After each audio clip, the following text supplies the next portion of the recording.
Invasion. More of a complete breakfast. You're stupid. With Dax and Steve-O. I suppose we should get going. Yeah! Let's go. 10, 9, 8, 7, 6, 5, 4, 3, 2, 1.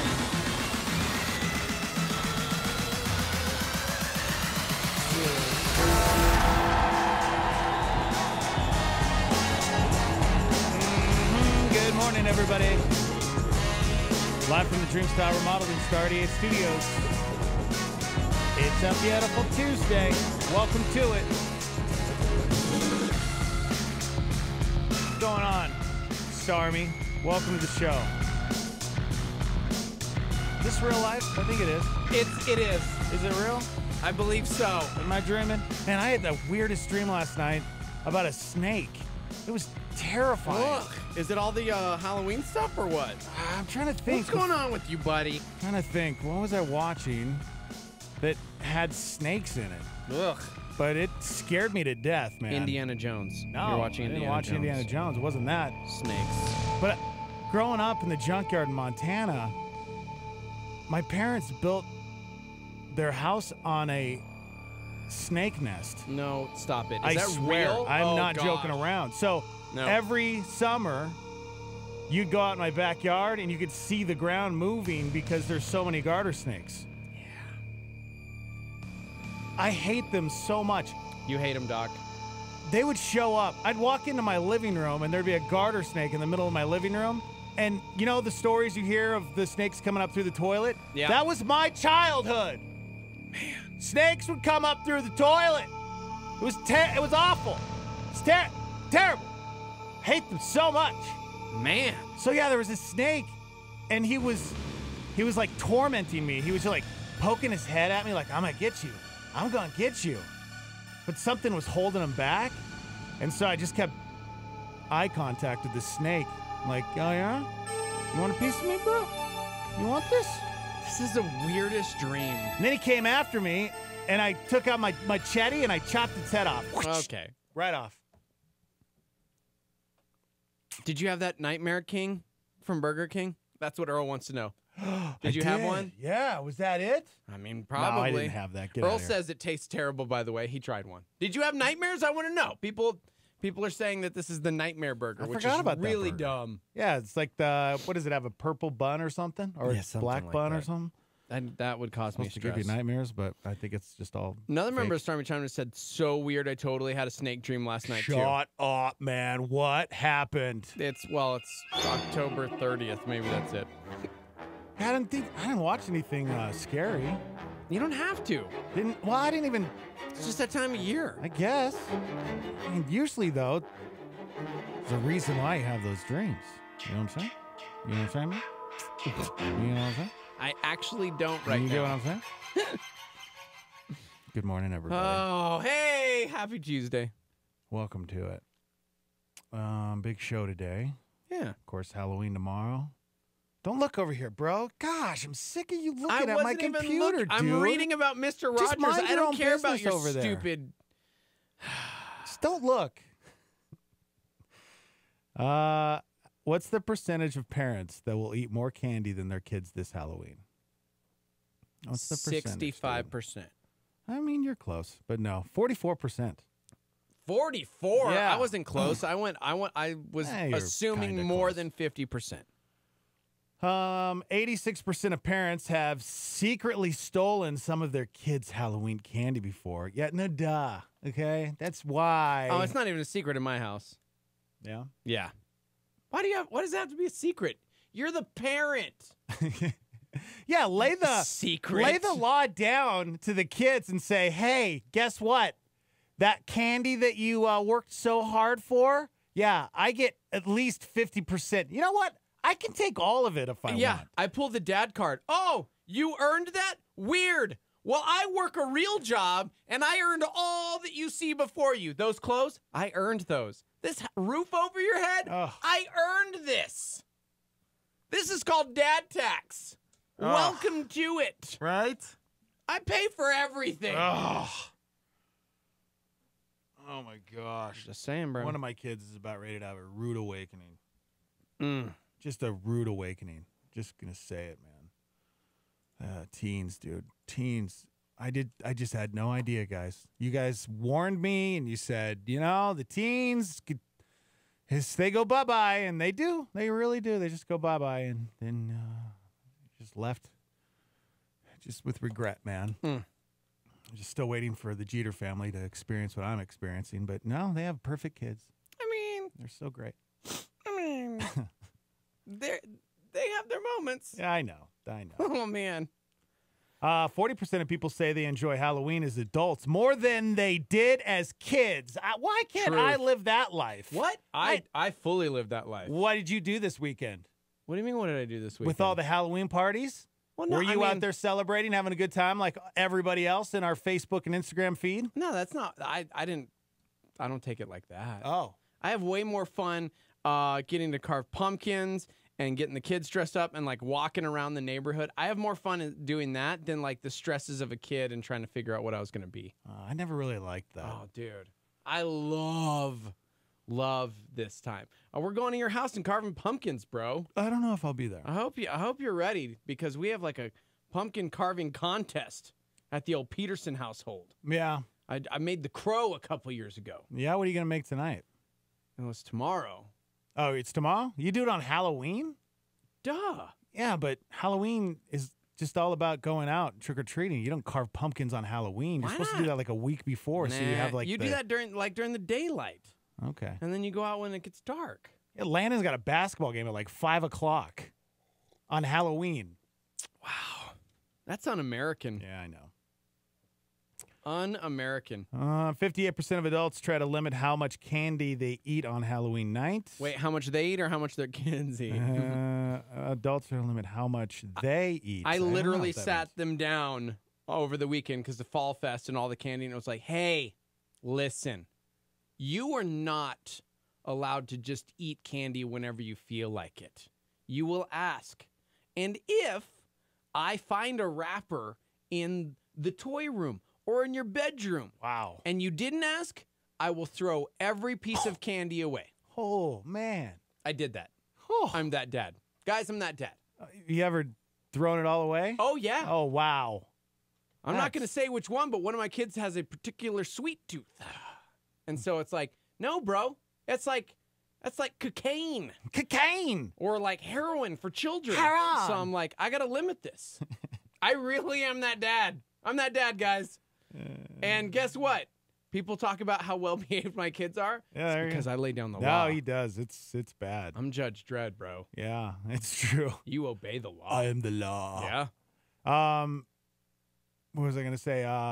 Yeah, that's what stinks. We talked about this yesterday is Halloween should be on a weekend. It should be a floating holiday because it's kind of a bummer for a kid to go out hunting for all that candy and then they have to go to bed when they get home because they got school in the morning. Hunting all of that. Yeah, they hunt candy. for it, man. Your words. Hunting for the candy, bro. Got to find the right neighborhoods. It's like, you've ever gone hunting for an elk? Kids don't have to hunt. It's the parents, Have bro. you ever gone hunting for an elk or any type of animal? Yeah. You have to go out and find your spot. Mm-hmm. You have to go and find the right area where you know the elk are.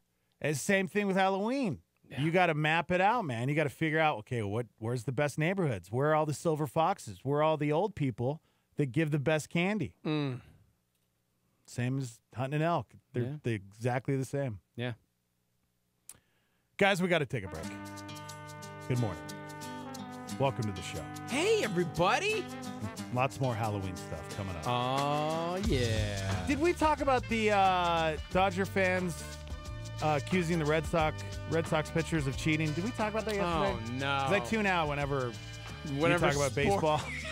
And I was like, I don't know if we talk about that. or At not. least you're honest. I remember you mentioned cheating, and Oh, then man. I think there was basebal, but Yeah. we got that coming up. You got to talk about your boy, Klay Thompson. Yeah, He's heating up. He's on fire! NBA Jam style, bro. He Right. went NBA Jam style off yesterday. Did you see that? Yeah, he did. He broke a record. We'll talk about that. Of course, phone lines are open at 505-338-3700, and we're live on Facebook and YouTube at Star 88 FM. And what's the live line number to text in? 505-585-LIVE. That's 505-585-5483. That's right, everybody. That's right. We'll be right back. The Bible's last book. God did not put it there as filler material. It is meant to be read, not ignored. If you avoid this book, you are robbing yourself of a blessing. You are robbing yourself of a certain amount of joy that God wants you to have. Skip Heitzig reminds, prophecy can be intimidating, but it's a huge part of biblical revelation. To be precise, 26.8% of the entire scripture is prophetic.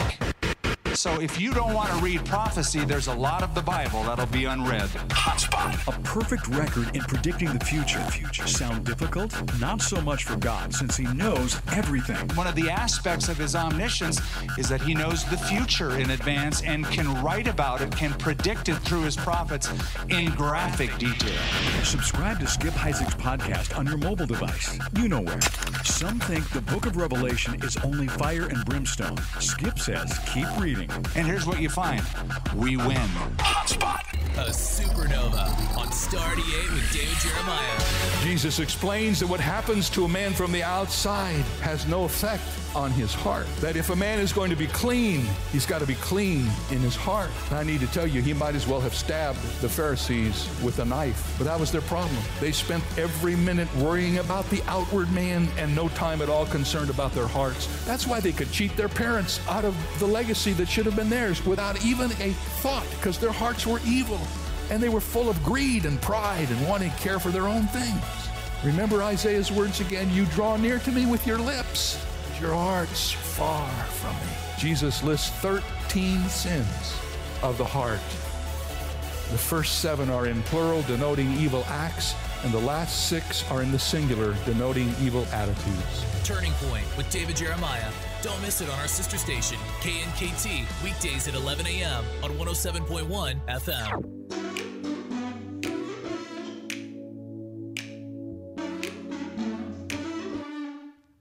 I'm captivated, I say it, I'm on a whole new retreat. My space invaded, upgraded, I hear you talking to me.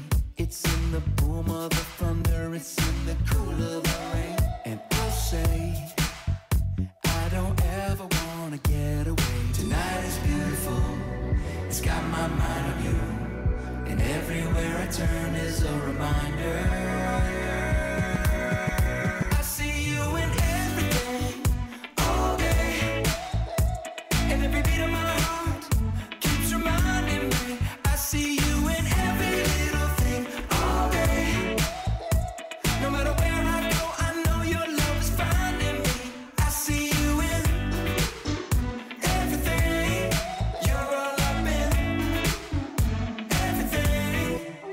Soul's awakened, taken by all the beauty you bring. You got it blaring, I'm staring, love watching you do your thing. There's no mistaking your style, no mistaking your touch. I see the grand, I see the subtle of your love.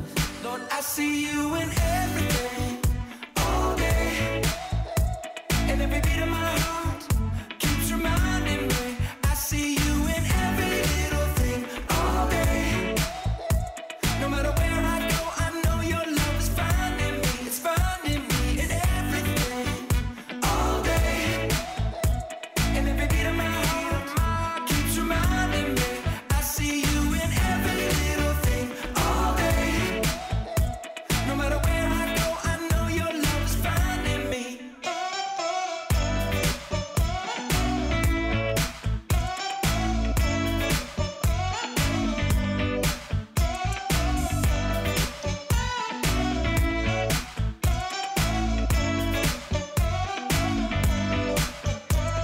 Tonight is beautiful, it's got my mind on you.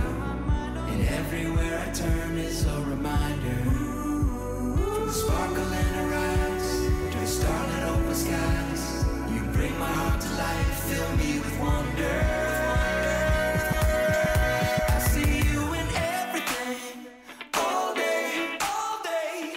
And every beat of my heart keeps reminding me. I see you in every little thing, all day, all day.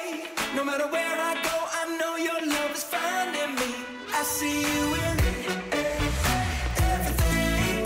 You're all up in everything. I see you in everything. You're all up in everything. Oh, I can see your love in everything. And that's why you'll always be my everything. Yeah, I can see your love in everything. And that's why you'll always be my everything. Yeah, whatever, Toby Mac. Okay, what? Everything. It's Star 88. Good morning, 620. High today of 66 degrees. The Morning Invasion with Dex and Steve-O. Good morning. Oh, yeah. Hey, Dexter. Don't you say it, dude. Don't you say it. That felt good, man. Get out of here. Good morning. How's everybody's Tuesday? Dex and Steve-O. Thanks for joining us. Oh, yeah, everybody. Come on. Yeah. Shout out to our boy Kanan in Facebook land, who's actually in Fortnite land, listening from Lucky Landing. Wow. Also, Allie listening in from Lubbock, Texas, where I was born. Beautiful. Ever. I love it. Good morning, man. Good morning. Thanks for joining us. You guys can download the Star 88 app, stream us live. You can also hit that podcast. We're on demand through the app or iTunes or YouTube or Facebook at Star 88 FM. Good morning. What's up, Casey? Charlene. What's happening, guys?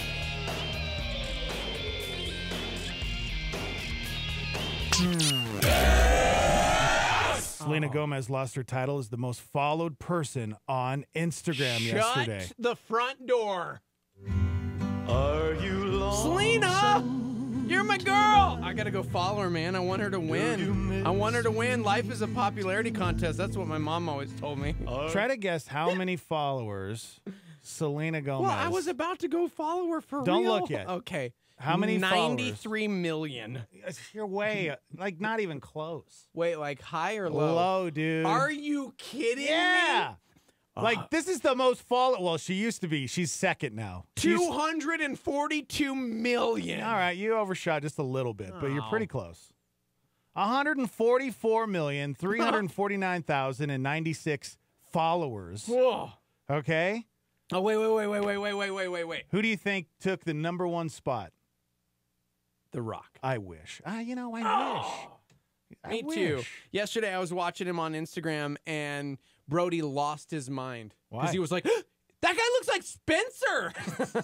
I'm like, Spencer. And I'm like, oh, from Jumanji.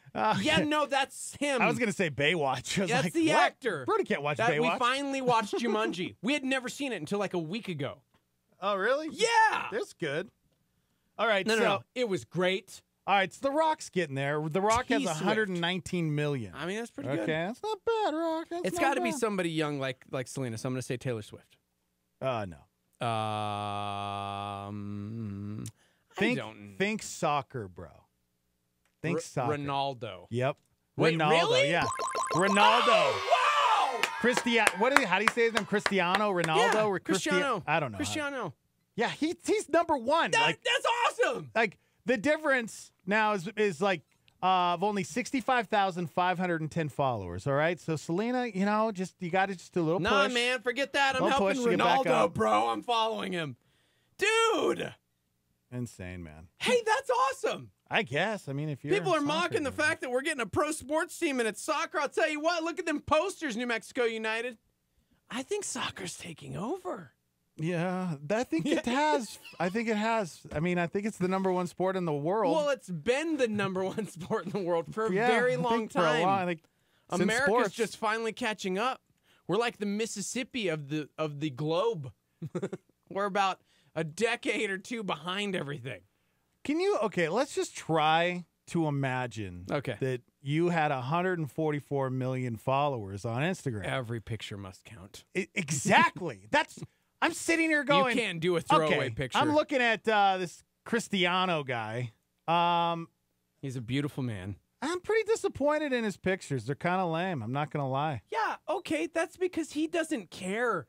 He's a soccer star. Yeah, he Gosh, should. That makes me happy. He has 144 million followers. This I makes think me he should happy. probably care a little This bit. makes me very, very happy.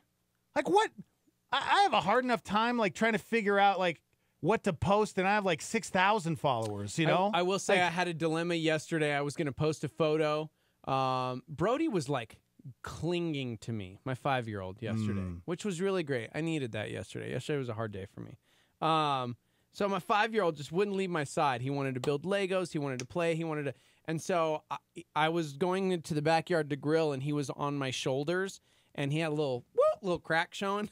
Yeah, like his daddy, like his father, daddy, like son. which is great because apparently we both were, but Chrissy couldn't get the whole to show shot. the crack. And last week my wife walks up to me and goes, "Hey, honey, you're 40. Maybe it's time to buy a belt." And I'm like, "Why would I do that? I've never. No, I can't." But is there an age where you're supposed to just buy a belt? Well, I mean, because I'm constantly doing this number, constantly like pulling my pants up and like. I guess I don't think there's an age. I think it's probably just because I have to wear a belt too, or my pants fall down. Well, yeah, same here. So, and I hate that. I hate having to like pull them up all the time. Yeah. So or just don't. Just let them sag, bro. Yeah, I don't know. No. No. Too old for that. Yeah, I don't know. And it's weird. So yesterday, she snapped that photo, and I'm going, do I put this on my Instagram or do I make this a story? I don't know. Do both. Like, that's what I do now. I made it a but because not everybody looks at the stories. Have you realized that? Not like. Oh yeah. Yeah. Some people don't even mess with the story stuff. Yeah. So if you do both, I'm looking at Selena Gomez here. She's now in second place as the most followed person on Instagram. I'm pretty sure if you have that many followers and you're that famous and rich, you probably have somebody that just walks around and snaps photos of you all day. Like, that's probably what I would do. Nah, I would hire somebody to just like constantly be taking photos of me, and then at the end of the day, we'd all go through all the photos and be like, let's do this one. I think that's middle class famous, bro. Let's put this filter on, okay? Middle class famous does that. Middle class famous? Yeah, middle class famous. See, Selena and Cristiano Ronaldo and The Rock, they don't care. They don't have people taking photos for them because they're so famous that they're just like, check it out, like The Rock this weekend. Check out all the sushi I'm eating. Like, that's literally it. Here's a video of me saying funny things. Here's the difference between The Rock, which I love following The Rock. He's the greatest. Yeah. I'm looking at Selena Gomez, and most celebrities that have like almost 100 million followers, all their photos on Instagram look so fake. Like some magazine tabloid, like I'm pretty sure they probably Google themselves and then they just grab paparazzi photo. They just all look professionally done. Yeah. Like, this doesn't look like real life. Get out of here. Well, maybe it's because a lot of her life is actually through the lens of someone else. So she's just getting those photos somewhere. Yeah, I want someone that's real. You know what? I'm unfollowing you, Selena Gomez. Yeah. Follow Cristiano Ronaldo. I will. You know what?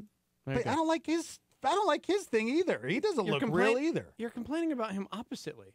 What do you mean he doesn't look real? He's just playing soccer in every photo. Yeah, come on. Get out of here. All right, there's a picture of him and his son. That's cool. All right. Oh, look at that one. That's cool. He's all, is he hanging out in a bunch of, like, what is that? Just wish he'd put a shirt on. I'm feeling a little weird. That's not cool, man. Anyways, sorry, Selena. I'm sure it's a tough day for you. Probably lots of depression. You're probably just sitting in bed like, I don't know if I'm going to be able to get out of bed. I'm second. I'm in second place now. I don't know what to do. It's crazy. But, man, no matter, I think, if you have 100 million followers or you have 20 followers on Instagram or Facebook, like, we all have a responsibility, right? Yeah. No matter what, we have a responsibility. And we always tell you this. No matter what. There's a lot of young kids listening right now. Listen, you have to be so careful what you post. You can't just post anything you want. There's a responsibility, Speaking of responsibility, we always have a responsibility to fact check everything. Because I got a thing saying, no, bro, Ronaldo, bad dude, recently accused of really bad things with women, has been suspended from playing, I think, indefinitely. Is that fake news? Yeah. Well, it's ish. Fake news-ish. He actually recently was sued because of shenanigans.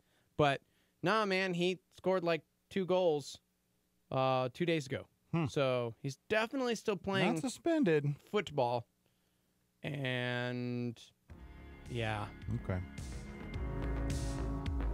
I would like to take over the #1 spot one day, so go follow me. Dex_Toth, T-O-T-H. That's T-O-T-H on Instagram, Facebook. If you're not following me yet, so. What's yours, like Stephen Michael Jeter? Casada, yes. Oh, yeah, Michael Casada. Jeets, yeah. one word, no. Okay. Yeah. Go follow us. Yeah. All right, we got to take another quick break. We're live from the Dreamstyle Remodeling Star 88 Studios. Hang out. As a Christian, you have a hope to share. With more, here's Matt Chandler on a Star 88 PowerPoint. Think about how organic, natural, deep relationships begin to shape almost everything about your life. So the one that I can go to most easily is my relationship with Lauren. So man, I am absorbing things from her all the time. So that if you came in to my office and I'll ask you what I ask anybody who comes to my office, can I get you a coffee or a water? And you said, yeah, I'd love a coffee, and you grab that coffee and try to set it down on my desk without a coaster. I would just instinctively grab a coaster and set that under there. Now, I'm the son of a truck driver. I didn't even know what a coaster was until I got married. And now you can't even come into my office and set that thing down. You might ruin that table. I didn't know any of that. I just absorbed that from my wife. It wasn't even something she told me. You better put a coaster down on that. Like, that's not what happened. I just picked up that must be important. Let me start doing that. And so you absorb from others organically. That's Matt Chandler on a Star 88 PowerPoint. What's going on in the news today? The Tree of Life Synagogue. Federal prosecutors said today they will seek the death penalty against the man accused of taking away 11 lives. 4 of the 6 people wounded in the attack are still in the hospital, including 2 police officers. Suspicious package intercepted in Atlanta, addressed to CNN headquarters. It would be at least the 15th potentially explosive device SEAC is accused of mailing to prominent critics of President Trump. Devastating plane crash in Indonesia. All 189 people on board are feared dead. The pilots calling for help just 2 to 3 minutes after takeoff and then plunging into the sea. Chaos in a Charlotte area school. Students running for their lives. The shots rang out just after 7 a.m. The victim, 16-year-old Bobby McKeithen, rushed to the hospital where he later died. In Leander, Texas, a school bus driver blows past a barricade heading down a closed road. Dashcam video shows the murky floodwaters ahead of him, but he doesn't stop despite having a 12-year-old child inside. 5,200 active duty troops are headed to the U.S. border with Mexico. They will back up the border patrol, but not engage with migrants seeking asylum. Shout out to the troops. Shout out to you guys. We love you. Salt of the earth right there. Appreciate you guys and gals out there. Giving your lives, sacrificing your life for ours so we could do this little radio show we do and act like idiots. Welcome to the show. We are hanging out live on Facebook and YouTube at Star 88 FM. What's the live line to text in, Steve? 505-585-LIVE. That's 505-585-5483. All right. Yeah, well, so we have a new sheriff in town when it comes to video games. Steve-O? We were just talking about Cristiano Ronaldo and how soccer's taking over the universe. And apparently we really are that far behind. I keep mentioning, dude, New Mexico United. We're getting like a professional soccer team here. We'll see how it goes. Do you think it'll take off? I mean, am I going to run out to watch one of these games? Yes, you are, because I'm a season ticket holder and I got a pair. So you're gonna be sitting with me. Maybe I'm gonna make you go to a game. All right. Apparently, this really is a thing because FIFA 19 topped Red Dead Redemption 2 as the fastest selling video game in the United Kingdom for 2018. Wow. Here's the thing. Red Dead Redemption 2 is like a Western Grand Theft Auto style. Our boy Jeremiah Bitsui, who we were just hanging out with. Yeah, right. He plays a character in that. What's fascinating to me is when talking to him, he didn't even realize what the project was. Yeah. He was reading for what he thought was like this little indie film thing. And all of a sudden, turns out it's Red Dead Redemption 2. Yeah, that just shows that he doesn't play video games. Yeah. So it's been 8 years since Red Dead Redemption made its way to gaming consoles. And so, of course, when this new Western came out, everybody was like, well, this is going to crush everything. It's done really, really well, doubling the sales of its predecessor, beating out Call of Duty Black Ops in its opening weeks. It's been phenomenal. However, it is nothing in comparison to FIFA 19. Huh. What is happening? Well, it makes sense, right? I mean, is FIFA always at the top, or is it close to the top? If you had given me, like, I used to run a GameStop, and if you had given me a list of games that were like, bro, this is the best-selling franchise of the year, and wherever, and you're saying Call of Duty or like God of War or Red Dead Redemption, Is or this the worldwide? new Spider-Man game. Is this worldwide, or is right this, now? This is in the UK. Oh, well, that makes sense. I feel like that would be number one all the time. You think so? Well, because it's soccer. Is that like Madden for America? Yeah, that's what I'm thinking. Maybe you should check and see what was last year. What was the most popular game last year?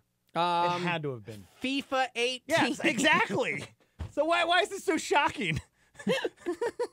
What's shocking about it is FIFA's been out for weeks, and been out for well over a month, and it's still like hanging tough in the top spot. Apparently we need to play a soccer video game. I know how much you love soccer to begin with. It actually might be fun. And love video games. Maybe it'll get you into soccer. No, it won't.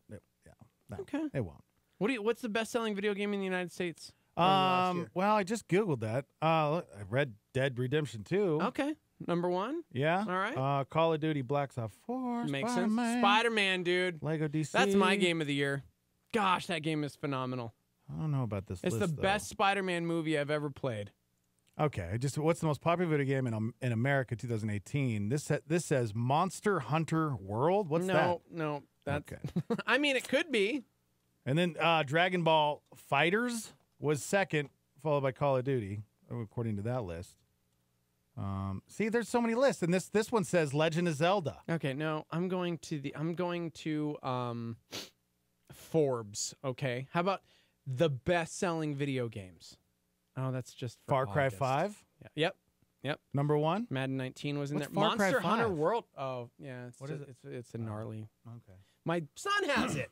Oh, good. Yeah, because you can shoot things with bow and arrows, and he's an archer. So he's like, Dad, I need this game. You can like hunt bears and stuff. And I was like, oh, I'm a dumb. I'm gonna not check it out first. I trust you, 15-year-old. You can also hunt people. To be fair, he makes an excellent point. They're all like weird cultist people. All right. Oh, and so they're trying to they're trying to draw people away from the faith, and so you've got to kill them. Cool, son. That's how he explained it to you. No, they're a cult, Dad. How very Christian of you. Yeah, they're a cult trying to brainwash everybody. Yeah, trying to brainwash everybody. They're false prophets. We've got to shoot them in the head with arrows. Old Testament prophecy. What? Yeah. No? Okay. Okay, cool, man. Yeah, no, great, man. Great. Sure. I support you. Yeah, that's good. Well, Paul says FIFA 19 featuring the all-new flop stick. I don't get it. Because you don't watch soccer. Oh, because the soccer players flop all the time. Yes. They're like the biggest crybabies Yeah, ever. Like I've heard that. The triangle button. I see the memes, guys. I see the flop it. button. Yeah, why are they such crybabies? What is the deal with that? I have no idea. Says the guy that loves the NBA, which is basically the American version of FIFA. They're not that bad. Yes. Oh, okay. Listen, of all of our sports here, you look across the pond at soccer and the superstars there, and it's more about the superstar than it is really about the team. And the clubs and everybody's changing everywhere. Sound familiar? Yes, Golden State Warriors. It sure does. You watch your mouth. You watch it. Hey, listen, shout out to Mike Brown. I love that man. He is a very good dude. Yeah. And speaking of the Golden State don't Warriors. be talking about your boy Mike Brown, all right? Shout out to Klay Thompson, who, wow. Yeah, he crushed it, huh? So here's the deal with Klay Thompson. He's so inconsistent. It'd be like 5 games straight, he would score like 5 points, and then all of a sudden he'll score like 80. It's insane. But he broke the record for most threes? Last night he hit 14 threes in a single game. He didn't even realize he was going for the record, and he beat his teammate, Steph Curry, who held the record. He now holds the record for the most three-pointers in a single game. He had 50 points, I believe, by half, right? Something ridiculous like that. 52 points in 27 minutes. He didn't even play in the fourth quarter, guys. Yeah. 18 you for need to 29. sit down. 18 for 29 from the field. That's impressive. Insane. Yeah, he's one of those guys. When he's on, he's on. Yeah. His boy Curry, he had over 50 points the other night too. So it's just not fair. Sports, anymore. guys. It's not fair. Sports. I'm actually a Boston Celtics fan this year. Really? Yeah, I am. I'm going for the Celtics. See, if you had watched any baseball this year, World Series style, you would have at least enjoyed the intro for the final game of the World Series.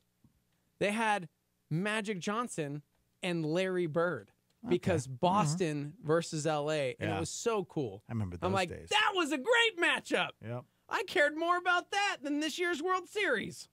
Actually, that was a little... I don't know if I watched the NBA when the Magic and Bird rivalry was going down. Really? I don't think so, because I don't think I really started watching the NBA till I was in like 6th or 7th grade. And that I think we were pretty young, right, when the Bird Magic thing was happening. It was like early 80s. Yeah. So we were like little kids. Yeah. Like little kids. Michael Jordan's rookie year was 1984. Right? Yeah, and I don't think I started watching till maybe like 80, like 90 maybe. I probably started watching the NBA in the 90s, I think. Maybe 89 or 90. So all I saw was highlights. My PE teacher, Mr. Savageau, would give us he'd pop in a VCR of a Michael Jordan or a Larry Bird documentary highlight thing, and we'd sit there in PE class watching the Bird versus Magic or Jordan highlights. I loved that so much. Yeah. Shout out to Mr. Savageau, one of the greatest basketball coaches ever. I didn't realize that their rivalry went all the way back to the 1979 NCAA basketball championship. Yeah, bro. Game. Didn't realize that. Yeah, one of the greatest rivalries ever. Just fact-checking everything, fact-checking myself, and indeed, Michael Jordan's rookie year was 1984 because super fan. Thank you. Yeah? Yeah. That's pretty great. Doesn't hold a candle to the Dex and Baxter rivalry. Tell you what. Bird was rookie of the year in 1980. So they went back and forth in the early 80s. We definitely did not watch that. So, good morning. What's happening? I just wish NBA coaches would have to wear uniforms, just like baseball coaches do. Larry Bird, everybody. Good morning. Football coaches don't have to. What? That's okay. They can just be in sweats. But no, hi, guys. Hey, buddy. Thanks for waking me up last night with your dogs. Hey, Bill. They got in at like 1 in the morning. That's and a woke me really up. good comment, though. I mean, why don't NBA coaches have to wear... Could you imagine? Greg Popovich on the sideline. Dude, I would love they're just that. like, yep, he's ready for the retirement home. Tank top, who shorts. said they had to wear suits? Who established them wearing suits? I mean, I don't know, man. At least... just like a sweater vest would be nice. The sweater vest? I don't know about the sweater vest. Yeah, I don't know man. About that. I got a word of advice. Yeah. And I think, Steve-O, you did the same thing. Never work the day after being on a trip. Yep, ever. Always have a buffer day. Well, yeah, always have a buffer agree. day. I'm hurting right now. Speaking of, hey, man, tomorrow are we going to do pumpkin carving? Dex says we're not doing pumpkin carving. He said we're just going trick-or-treating. I don't know. And I'm like... I don't know if we are. Maybe what are we he doing? needs to butt out of our tradition. Dad, you get this new guy living with you, and I'm like, we have a tradition, Dex. You guys do whatever you want. Hey, you do what you want. Bring your pumpkin. I can't even talk. Wow, you sound... bring a pumpkin. Yeah, sure. We'll sound carve. Great. That sounds like fun. Okay, well, you're having a stroke. Hang up on yourself. Right. Okay, goodbye. Okay, later. Bye. Love you. Petersons are back. Spent some time on the East Coast with Adam and Matthew. He was in Boston. He was in Boston. There's Boston. It looks beautiful there. It does. I was very jealous. I've never been. That's my wife's favorite city. All right, big show today, guys. You guys can chime in, 505-338-3700. We're also live on Facebook and YouTube at Star 88 FM. We'll be right back. Hang out. Whether at home or the workplace, we're all leaders. Become a better leader in this leadership moment with Craig Rochelle. What are we as an organization trying to accomplish? Because you cannot accomplish what you don't define. We're not just talking about departmental wins, like what's the win for the marketing team or your HR team or your missions department. We're talking about whole organizational wins. If you do not know your win, you will spend your resources. If you do know the win, you can invest what you have in the right direction. We want the whole team investing for the win. What does defining the win do? Defining the win impacts what you do daily. Defining the win directs what you do daily. For example, in your home, your family, if the win is paying off the student loan debt, then instead of going out to dinner and out to a movie, you may stay home and eat in and watch TV instead, because the win directs your action. That was Craig Rochelle on a Star 88 Leadership Moment. Hear more at life.church/leadership podcast. Make it count, leave a mark, build a name for yourself. Dream your dreams, chase your heart above all else. Make a name the world remembers. But all an empty world can sell is empty dreams. I got lost in the light, and it was up to me to make a name the world remembers. But Jesus is the only name to remember. And I don't want to leave a legacy. I don't care if they remember me. Only Jesus. And I've only got one life to live. I'll let every second point to him. Only Jesus. All the kingdoms built, all the trophies won will crumble into dust when it's said and done. 'Cause all that really mattered. Did I live the truth to the ones I love? Was my life the proof that there is only one whose name will last forever? And I don't want to leave a legacy. I don't care if they remember me. Only Jesus.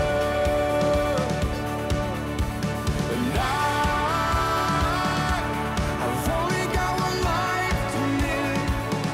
I'll let every second point to him. Only Jesus.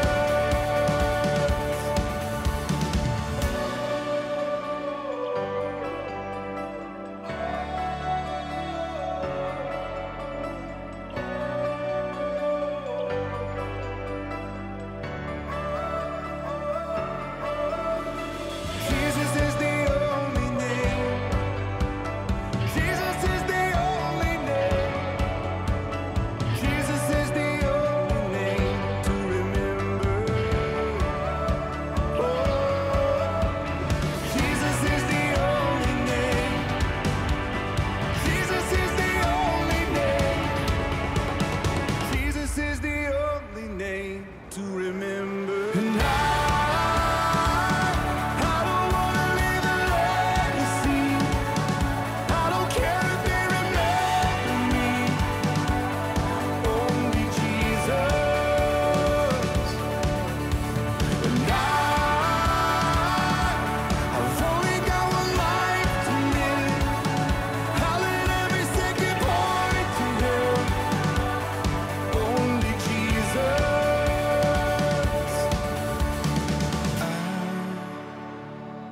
I don't want to leave a legacy. I don't care if they remember me. Only Jesus. Casting crowns, only Jesus. It's Star 88. Good morning, 6:49. High today of 66 degrees. The Morning Invasion with Dex and Steve-O. Gonna rain today, man? Think you Yeah, get some dude. rain? It's looking like it. The next 2 days, it says it's filled with rain, which is not good for all the trick-or-treaters out there. Whatever. A little rain never hurts you. Good morning. Live from the Dreamstar Remodeling Star 88 studio. Thanks for joining us. Good morning, Paul. Good morning, Pat. What's up, Javi? Taylor? What's going on? Did you just say Javi? Yeah, Javi, man. Javi. Andres. Earl. That's my boy Javi. Earl, what a great name that is. Earl on YouTube. What's going on, man? I used to call him Harvey, though, when I was a kid. Javier and I actually grew up together in Las Vegas, New Mexico. It's Javier. Yeah. But I called him Harvey because white. Yeah? What's up, my Bobby? boy. A lot of people hanging out on YouTube. Thank you so much. Thank you, thank you, thank you. Phone lines are open, 505-338-3700. There are cheaters among us. You're a cheater. Yes. Cheater, and cheater, yes, cheater, cheater. You and Cheater. you. Dodgers fans are accusing Red Sox pitchers of cheating by secretly putting pine tar or other sticky substances on their fingers. It's technically illegal, but it's become commonplace because baseball hasn't been policing it. Oh, I believe in you, bro. Are you okay? I'm dying. Oh, hey, follow too my many finger. 5-hour energies. Follow my finger. You okay? Gosh. What do you think about this? Steve-O, go ahead. I'm going to tune out. Go ahead. Well, cheating how in do baseball? they cheat? You got to tell me how they Pine think. tar, dude. You know all about pine tar. Do you understand pine tar? There. Okay. There's okay. There's videos that are circulating accusing Boston's pitcher of cheating. There's one of Matt Barnes where he allegedly has a sticky substance on his forearm. Okay. And he touches it with his pitching hand before he pitches. There's also one of David Price where he's patting his shirt with his hand. And his hand appears to stick to his jersey. The Barnes one isn't from the World Series. It's from Boston's previous series against the Astros.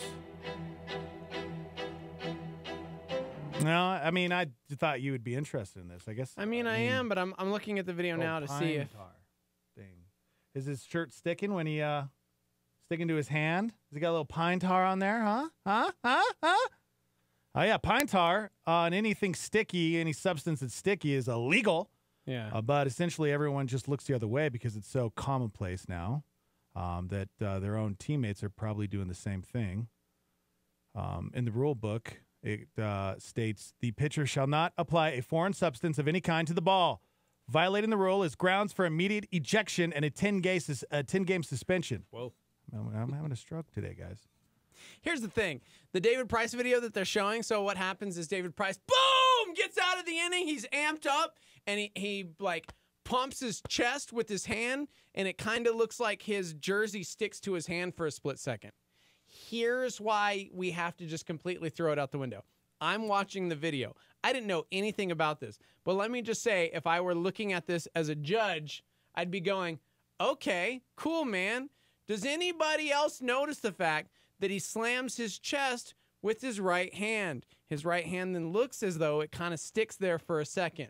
It's possible that it could have been sweat from his hand for the very simple fact that David Price is a lefty. Oh my gosh, are you serious? No, stop it, drama queen.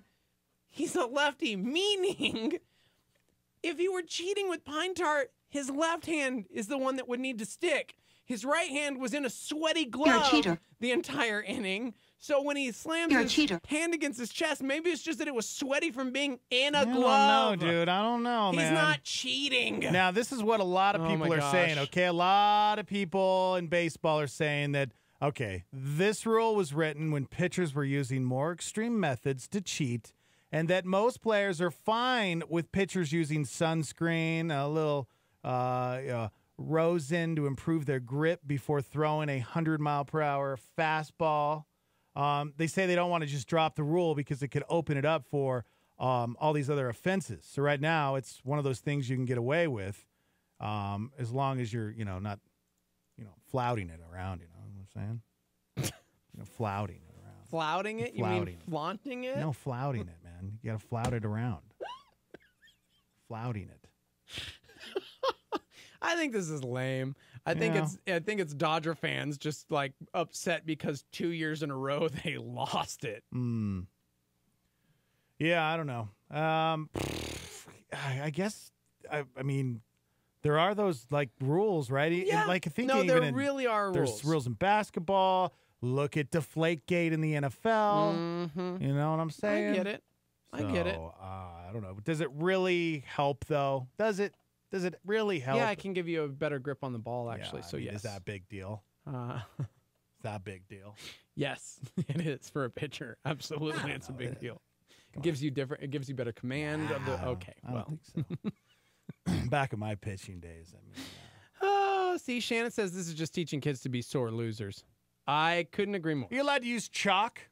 What? Like chalk, you know? Yeah. Well, there's a bag like on, can use on chalk? the mound. Chalk's You fine? can like get your you want to get your hand dry. Why is chalk fine? Because it's just drying your hand. Pine tar is like a sticky substance to give you a different grip. It's messed up.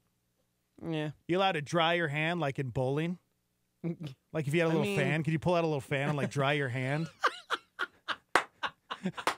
Could you imagine? That would be amazing. Whenever I go bowling, I do that whole thing where I put my hand over like the fan, Yeah. just to act like As I know if it's gonna do anything. Yeah, I'm just sitting there going, I gotta dry this hand off. It's a little wet, man, a little clammy. I gotta dry it off like it's gonna do any good. Yeah, give me a break. That is so funny. I do that every time, and I don't know why. Waiting for the ball to come back, I'm just putting my hand there. Just waiting, drying the hand. This means something. This totally means something. Yeah, I think if the ball's sticking to your fingers, you probably should get, a different size bowling ball. Truth. You know what I'm saying? You know what I'm saying, Steve? I know what you're saying, You know what Joe. I'm saying? I know what you're saying. Somebody said at least they're not blaming Russia this time. That's I blame Obama. Also, Yeah, that's true. Good call. Bunch of cheaters out there. Oh, man. You're a cheater. You're a cheater. Cheater. All right. Let's take a break, guys. 5 Halloween candy pranks? I don't know about that one. Let's see. This is crap. I don't know if I want to do this story, but apparently there was a student that was shot and killed at a high school in North Carolina. Wait till you find out. Do you think that schools should get canceled if that happens? Like, Wait, there's a wait. school I'm sorry. shooting. Let's go back to the first part of that story. Well, we don't have a whole lot of time. Okay, Steve. We that's don't have a whole lot of- crazy. Okay, we'll talk about it coming up. But let me ask you, do you think schools Yes. should be like they should just kind of shut Maybe school for the rest down? of the day. Maybe at the rest very of the minimum. year. Well, we'll talk about this high school in North Carolina. It's crazy. You guys can chime in. What's the live line to text in? 505-585-LIVE. That's 505-585-5483. Live from the Dreamstyle Remodeling Star 88 Studios. We'll be right back. Dex, don't you think fall is the primo time in New Mexico? True enough. When else do pigs fly? I mean, I was kind of going for green chili roasting and turning trees, but... Whatever. You just like October 31st when you get to wear a cape and tights to get candy. Okay, let's not go there. Okay, but let's go to the Fall Fest on the west side. I'm there, man. Montano Plaza, Coors in Montano, bounce houses, obstacle courses, costume contests. And lots of food, and of course, free candy for you, Steve-O, 6 p.m. on October 31st. It's a favorite night for kids. Let's make it safe at the Calvary Church Fall Fest, Coors and Montano. Details at calvarynm.church. This week on Connect with Skip Heitzig, Skip shares some glimpses into heaven from the book of Revelation. Got to wipe away every tear. There won't be Kleenex in heaven. God will get to the very root of all of the problems, and they won't exist there. No tears. It says there will be no more death. You'll never go to a funeral again. You'll never visit a cemetery. Connect with Skip Heitzig every day this week as he continues his series, What's Next? Make an appointment for Skip Heitzig weekdays at 8 a.m. on our sister station, KNKT 107.1 FM. KLYT, Albuquerque, Santa Fe is Star 88. That's our story, and we're sticking to it. I may not wake up feeling flawless, and my emotions can be reckless, yeah. And I know I ain't perfect,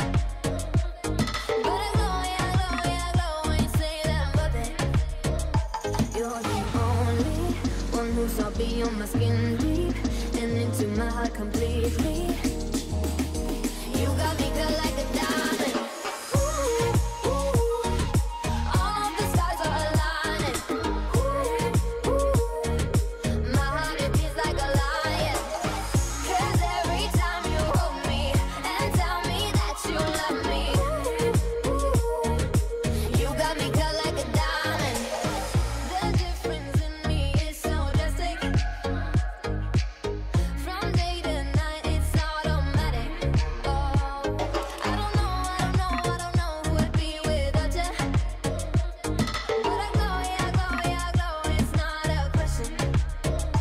You're the only one who saw beyond my skin deep and into my heart completely. You got me cut like a diamond. Ooh, ooh.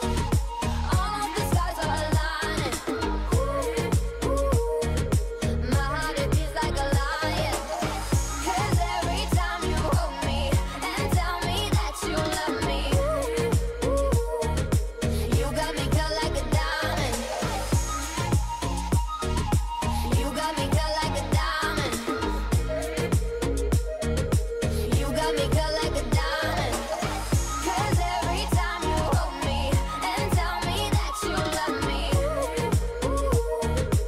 you got me cut like a diamond. You're the only one who saw beyond my skin deep and into my heart completely. You're the only one who saw beyond my skin deep and into my heart completely. You got me cut like a diamond. Ooh, ooh. All of the stars are aligning. Ooh, ooh. My heart it beats like a lion.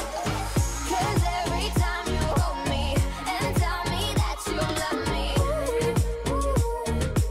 you got me cut like a diamond. You got me cut like a diamond. You got me cut like a diamond. 'Cause every time you hold me and tell me that you love me, you got me cut like a diamond. Gavi diamonds. Okay. Star 88. Good morning. It's 7:02. High today of 66 degrees. The Morning Invasion with Dex and Steve-O. Yay. Hello, everyone. Welcome. Good morning. Good morning. Thank you. Thank you. Thank you so much. Thank you. Studio audience. Thank you. Big show today. Hey, don't forget this Friday, Steve-O, tell everybody what they need to be doing. Where Heidi's going to be. That's right. Coming up from 10 to 2 p.m. this Friday at the Fiat Alfa Romeo dealership over here off San Mateo. Heidi's going to be broadcasting live, collecting food for Feed New Mexico Kids. Dex, tell them what Feed New Mexico Kids is all about. We're number one in childhood hunger. Hold on one second. Hold on one second. We're number one in childhood hunger. That's right. New Mexico is. Are you upset? Are you mad? Are you angry? Good. What are you going to do about it? Steve, go ahead. Tell everybody what they're going to do about it. You're going to go to the store. Yeah. Or you're going to donate all your money. All of it. All of it. We accept Bitcoin, too. Yeah. We'll take, your protein, which means your tuna pouches, some Chef Boyardee. Yeah. We like them jerky sticks. Stop holding back. We'll take your pudding packs. Yeah. That's right. They could use a little comfort Tell food. him, Steve. You know, those snack packs. That chocolate pudding. What's your favorite pudding? I like the butterscotch. Oh, I love butterscotch. Just say what you mean. I do. I also love tapioca. Although I'm still confused as to what those little round thingies are. You like tapioca? I love tapioca. Weirdo. You don't like tapioca? I mean, it's okay. I love banana pudding with the little Nilla wafers. Yeah, I don't know if I there's not a pudding I don't like. Like, if anybody says they don't like that flavor, they're a weirdo. Yeah. Like, who doesn't? Yeah, dude doesn't like I just pudding. like pudding. Right. Huh. Like, come on, Touché, bro. Right. Yeah. You can't say that with I don't think with anything else. Right? Yeah, no, you're right. Because I was like, there's certain pies I don't like. Cookies. Yeah, there's certain cookies I don't like. Potato chips. There's certain pies, cakes I don't like. Right? Yeah. But when it comes to pudding, you name a pudding that's out there right now that isn't good. You name it. You can't. Blood pudding. That's not real. That's not a thing? Well, I mean, like I'm talking like snack packs. Okay? Oh, Don't be changing it like some weird. You said name a pudding. Isn't blood pudding a real thing? Well, I think it is, but it's not like an actual like dessert pudding. You know, like a sugary, delicious cup of pudding. Yeah, it's not. Yeah. See. Ugh. Yeah. I take it back. Nah, man, not me. That ain't me. Banana pudding, bread pudding, chocolate pudding, creme brulee. Ooh, see? Rice pudding. Rice pudding? Oh, my gosh. Man. French vanilla, butterscotch, coconut cream. See? You can't name one. Coconut What? cream. Get out of here. You Pass. don't like coconut Pass. cream? Get out of here. Lemon. So There's lemon's another one I'll good, go. yep. Yeah. Lemon, thank you. Chrissy just sent that one in. Ooh, pistachio? No. How about cheesecake? You lost me on a few of these puddings, bro. Really? Yeah. You don't like pistachio? Who doesn't like pistachio? Our boy Josh out in Ohio said that his father-in-law was a Spanish teacher and would tell the kids that tapioca was from a mine in Central America. I would believe it, bro. Yeah. Somebody tell that me sounds what the right. little... Yeah. They're fish eggs. That's what they are. Like the tapioca thing is fish eggs. Somebody told me that when I was a kid. I was like, they're fish eggs? Dude, my son Jack Gross. Jeter, apparently I didn't raise him well. Vanilla pudding, he said. I don't know how I hate this. I love everything vanilla except vanilla pudding. Jack, hang up on yourself. I mean... Vanilla? How can you not like vanilla? It's the base of everything. Somebody said all sugar-free pudding. Nasty. I don't know if I've ever had sugar, but that's a sin. You can't have pudding without sugar. Also, Curtis is calling out, you said any pudding. I meant the dessert types, okay? I immediately said blood pudding. I said dessert types. Hey, thanks for having me on my back, Curtis. I said dessert Shout out to types. Los Lunas. Just say what you mean. I did. Bill says pudding is adult baby food. It is. I can't love remember baby the last time I food. had pudding. And I feel like we've used that word so many times it doesn't sound like a real word anymore. Yeah. Pudding. My grandma, Wilbur, she used to babysit babies and stuff all the time. So she used to have like a whole stock shelf full of like baby food.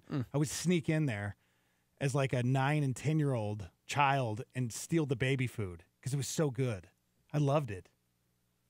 I think I'm going to start buying baby food again. Have you ever had pudding? What is that? Pudding? I don't know. Remember the What's time a he's pudding? asking if you've ever had pudding. I don't know what that is. Pudding. Okay. Pudding. Is that a dessert? I don't know. Brian says, I don't know, guys. My 6-year-old turns down some wonderful treats and it blows me away. I don't know. I Googled it. I don't know what pudding is. Pudding? Like pudding? Yeah, pudding on the Ritz. Ugh. Get out of here. Why did we start talking about pudding? Hey, why did we start Oh, yeah. talking about Heidi. Go. Steve, what's Heidi doing this for? Oh, yeah, that's right. All of this is a Stop holding promo. back. This Friday, 10 to 2, Heidi's going to be broadcasting live, collecting food for Feed New Mexico kids, including pudding. Yeah, man. Because everyone needs a snack pack. Yeah. A little comfort food. There you go. All the details, star88.fm/events. Yeah, man. Longest promo in history. I like our pudding topic. I do too. You know, I'm just Googling all these beautiful flavors. Cherry. I don't think I've ever had cherry pudding I have before. never had cherry pudding. Gross. The chocolate vanilla combo. I like that. that That's a sounds good. good. One. What's your favorite Do pudding? you mix guys? it together? Like the chocolate vanilla No, combo? right here. Oh, you mix it together. Like, do you mix it together or do you like try and keep it separate and then equal amount bite?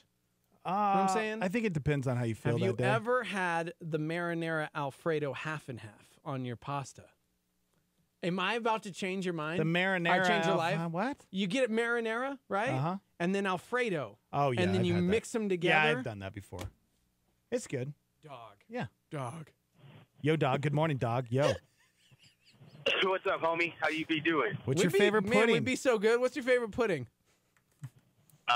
Chocolate. Oh. Chocolate from Pizza Hut. Wait, what? So? Chocolate from Pizza? Do they Pizza even Hut have gives you pudding? What? What? You guys don't know about this? No. All right. Let me give you guys the lesson. Change our on lives. Change our lives right now. Just say what you All mean. right. So I don't. So all the Pizza Hut places, the restaurants. Yeah. You go up there for their lunch buffet. All right. You grab down on some pizza, on some salad, and then hook yourself up with a big fat plate of pudding. That's so weird. A big fat plate of pudding. Okay. There you go. So it's kind of Oh, like at a yeah. buffet. When you go to a buffet, they always have that little like in like where the salad bar is. They always have the pudding, so you can just throw down as much pudding as you like. Okay. Oh heck yeah! Throw it on some salad. Throw it on your pizza. Don't even care. Just eat it. Just eat it. There All you go. right. Thanks, So man. good. All right. It's a good call. Good Hey, call. thanks so much, man. Wonder if that's why I was really calling. I'm sure it wasn't. I like the pudding at Pizza Hut. What? Speaking of random things, since we're just transitioning and talking about nothing, somebody said, but why do people like licorice? I think I'm one of 17 people in the universe that loves the black jelly bean. The what? The black jelly beans? Yes. The You know, black like jelly bean. black licorice and black jelly beans, they have Oh, that yeah. like taste. I Like, actually like it. Yeah. when I was a kid, I thought it was soap. Yeah, it tastes like black tar. And now it's my jam. It's my favorite. I'm like, give me all of the I black don't mind jelly it. beans. I kind of like it. It's my favorite. I don't like very much of it though. You know, because Yeah. it's that the taste is a little overpowering, but Yeah. it's not bad. Yeah. You know, I'm okay with that. But yeah, again, just to go back to the pudding, nobody's named a pudding yet where I've said disgusting, gross. Blood pudding. Okay, but that's not a dessert pudding, dude. It's a pudding. All right, I'm talking dessert puddings. Name one. Try to do it. I mean, I don't think it's possible. Did you know that in Commonwealth countries, they call pudding custards or curds? Wow. Yes. Have you ever seen the Unicorn Magic snack pack? Oh, what? I know. Okay. That looks really good. All of this because we want to feed the hungry of New Mexico. Mm-hmm. Yeah. I don't know. Somebody said growing up man, Pizza Hut pudding was the jam. This guy knows what he's talking about. Would you rather be a unicorn or a dragon?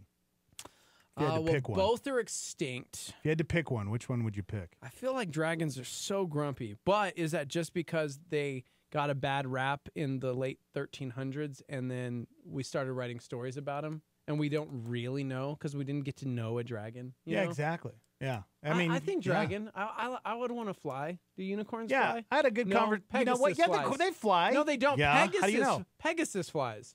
Unicorns don't fly. Pegasus was a unicorn, bro. No, he was not. Yeah, he was a horse with wings. Yeah, and that Sharpie horn thingy. Oh my gosh. Okay, I don't think he did have that. Pegasus. So you could either have the horn or the wings. Nope. You're look, still considered a unicorn. I'm on Pegasus's Instagram. His last selfie. No horn. Yeah, but still, it's a hybrid of a unicorn. That's what a Pegasus no, it's is. not. It's a mythical winged divine Oh, stallion. yeah. What's the definition of a unicorn? A mythical flying horse with magic skills. Not. Yeah, it is. Help me, people. So, did you say you'd be a dragon or a unicorn? I'd be a dragon. You'd be a dragon. I want to fly. All right, that's cool. Good morning. Good morning, Dex. How are you, sir? Oh, what are you doing, Shane? Is this Shane? It is Shane. Hi, Hey, Shane. buddy. It's been a while. Shane, let me ask you a very serious question. Would you rather be a unicorn or a dragon? Yeah, dude, that's hilarious, man. I don't think I've had enough coffee to even get involved in Listen, this. let This me is help pretty... you out. Let me help you out. The serious unicorn topic. is a legendary Stop holding creature, back. okay? It's got a single large pointed spiraling horn projecting from its forehead. Unlike what? Dex believes, it does not have wings. It does not fly. It's just magical and mythical, and everyone wants to be near it. However, Pegasus is a winged divine stallion that could fly with no horn. Has nothing to do with dragons. I just wanted to prove my point. Okay, well, whatever. I've got 0 on one side of the argument. Yeah. Oh, no kidding. That's cool. Yeah, I agree. Okay. Yeah, I know. Yeah. Hey, listen, dude. Love you guys, man. Love you too, and man. just was in town and caught the show. And dude, wish you guys well. Happy holidays, Hey, man. you too, Love man. You guys. Love Later, you man. too. We'll see you. think so. Remember the Starmies are chiming in left and right to try and help you, bro. Unicorns don't fly. They have magical powers. Pegasus flies only, but does not have magical powers. They're completely different decks. Duh. Pink fluffy unicorns dancing on rainbows. Remember that time we interviewed a unicorn for that Frappuccino? Good morning.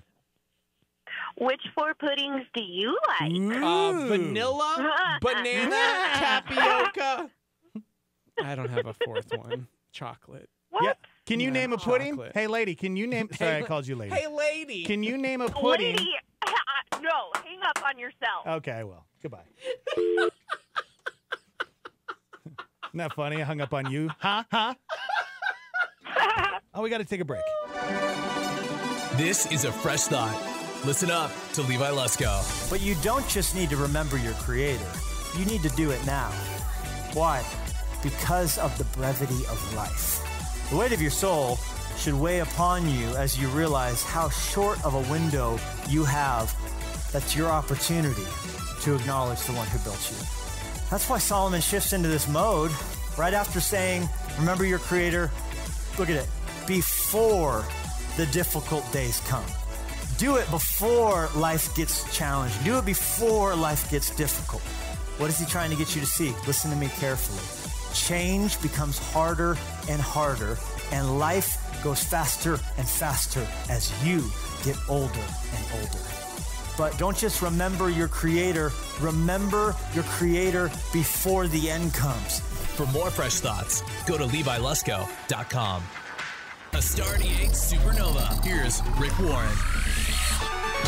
When I or some other pastor starts talking about giving, or you get defensive, or you get stingy, or you get nervous, it means you don't understand grace. Because look at that verse again. He says, if you give cheerfully, liberally, abundantly, what's God going to do? He says he will take care of all your needs all the time in every way, however you need them. Now here's the question. Are you going to trust a God who gave his life for you? If you can trust him enough for salvation, can't you trust him enough in your finances? The truth is, you really don't own anything. You don't own anything. God loans it to you for 60, 70, 80 years, and then you give it back. You don't own anything. It's all his in the first place. If my daughter comes to me and I give her $5 to buy me a present, where's the money really coming from in the first place? Catch Rick Warren's Daily Hope on KNKT 107.1 weekdays at 7:30 a.m.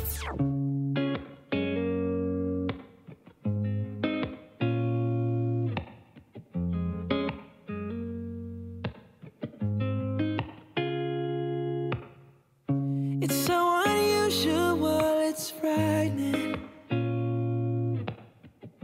You see right through the mess inside me. And you call me out to pull me in. You tell me I can start again. And I don't need to keep on hiding. I'm fully known and loved by you. You won't let go, no matter what I do. And it's not one or the other. It's hard truth and ridiculous grace to be known, fully known and loved by you. I'm fully known and loved by you. It's so like you to keep pursuing. It's so like me to go astray. Ooh, but you guard my heart with your truth, the kind of love that's bulletproof. And I surrender to your kindness. Oh, I'm fully known and loved by you. You won't let go, no matter what I do. And it's not one or the other. It's hard truth and ridiculous grace to be known, fully known and loved by you. I'm fully known and loved by you. How real, how wide, how rich, how high is your heart? I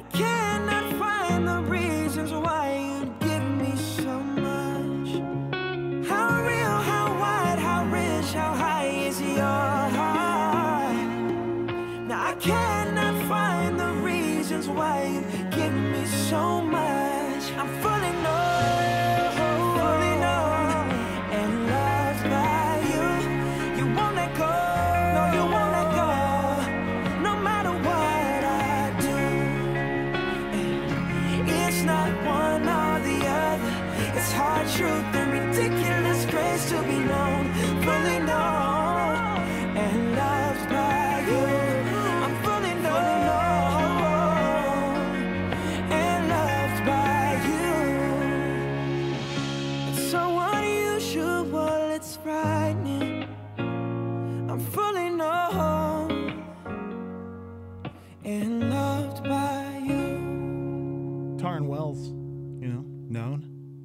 I like that jam. That dude was just here with Danny Goki, and now I'm sad I missed him. Way to go, man. Right? Way to That miss was the boat actually a on that good one. track. Mm-hmm. 7:20. High today of 66 degrees. It's the Morning Invasion with Dex and Steve-O. Here you go, kids. Turn up your radios. This one's for you. Ready? This is like every kid's favorite song, and Brody's going to lose his mind.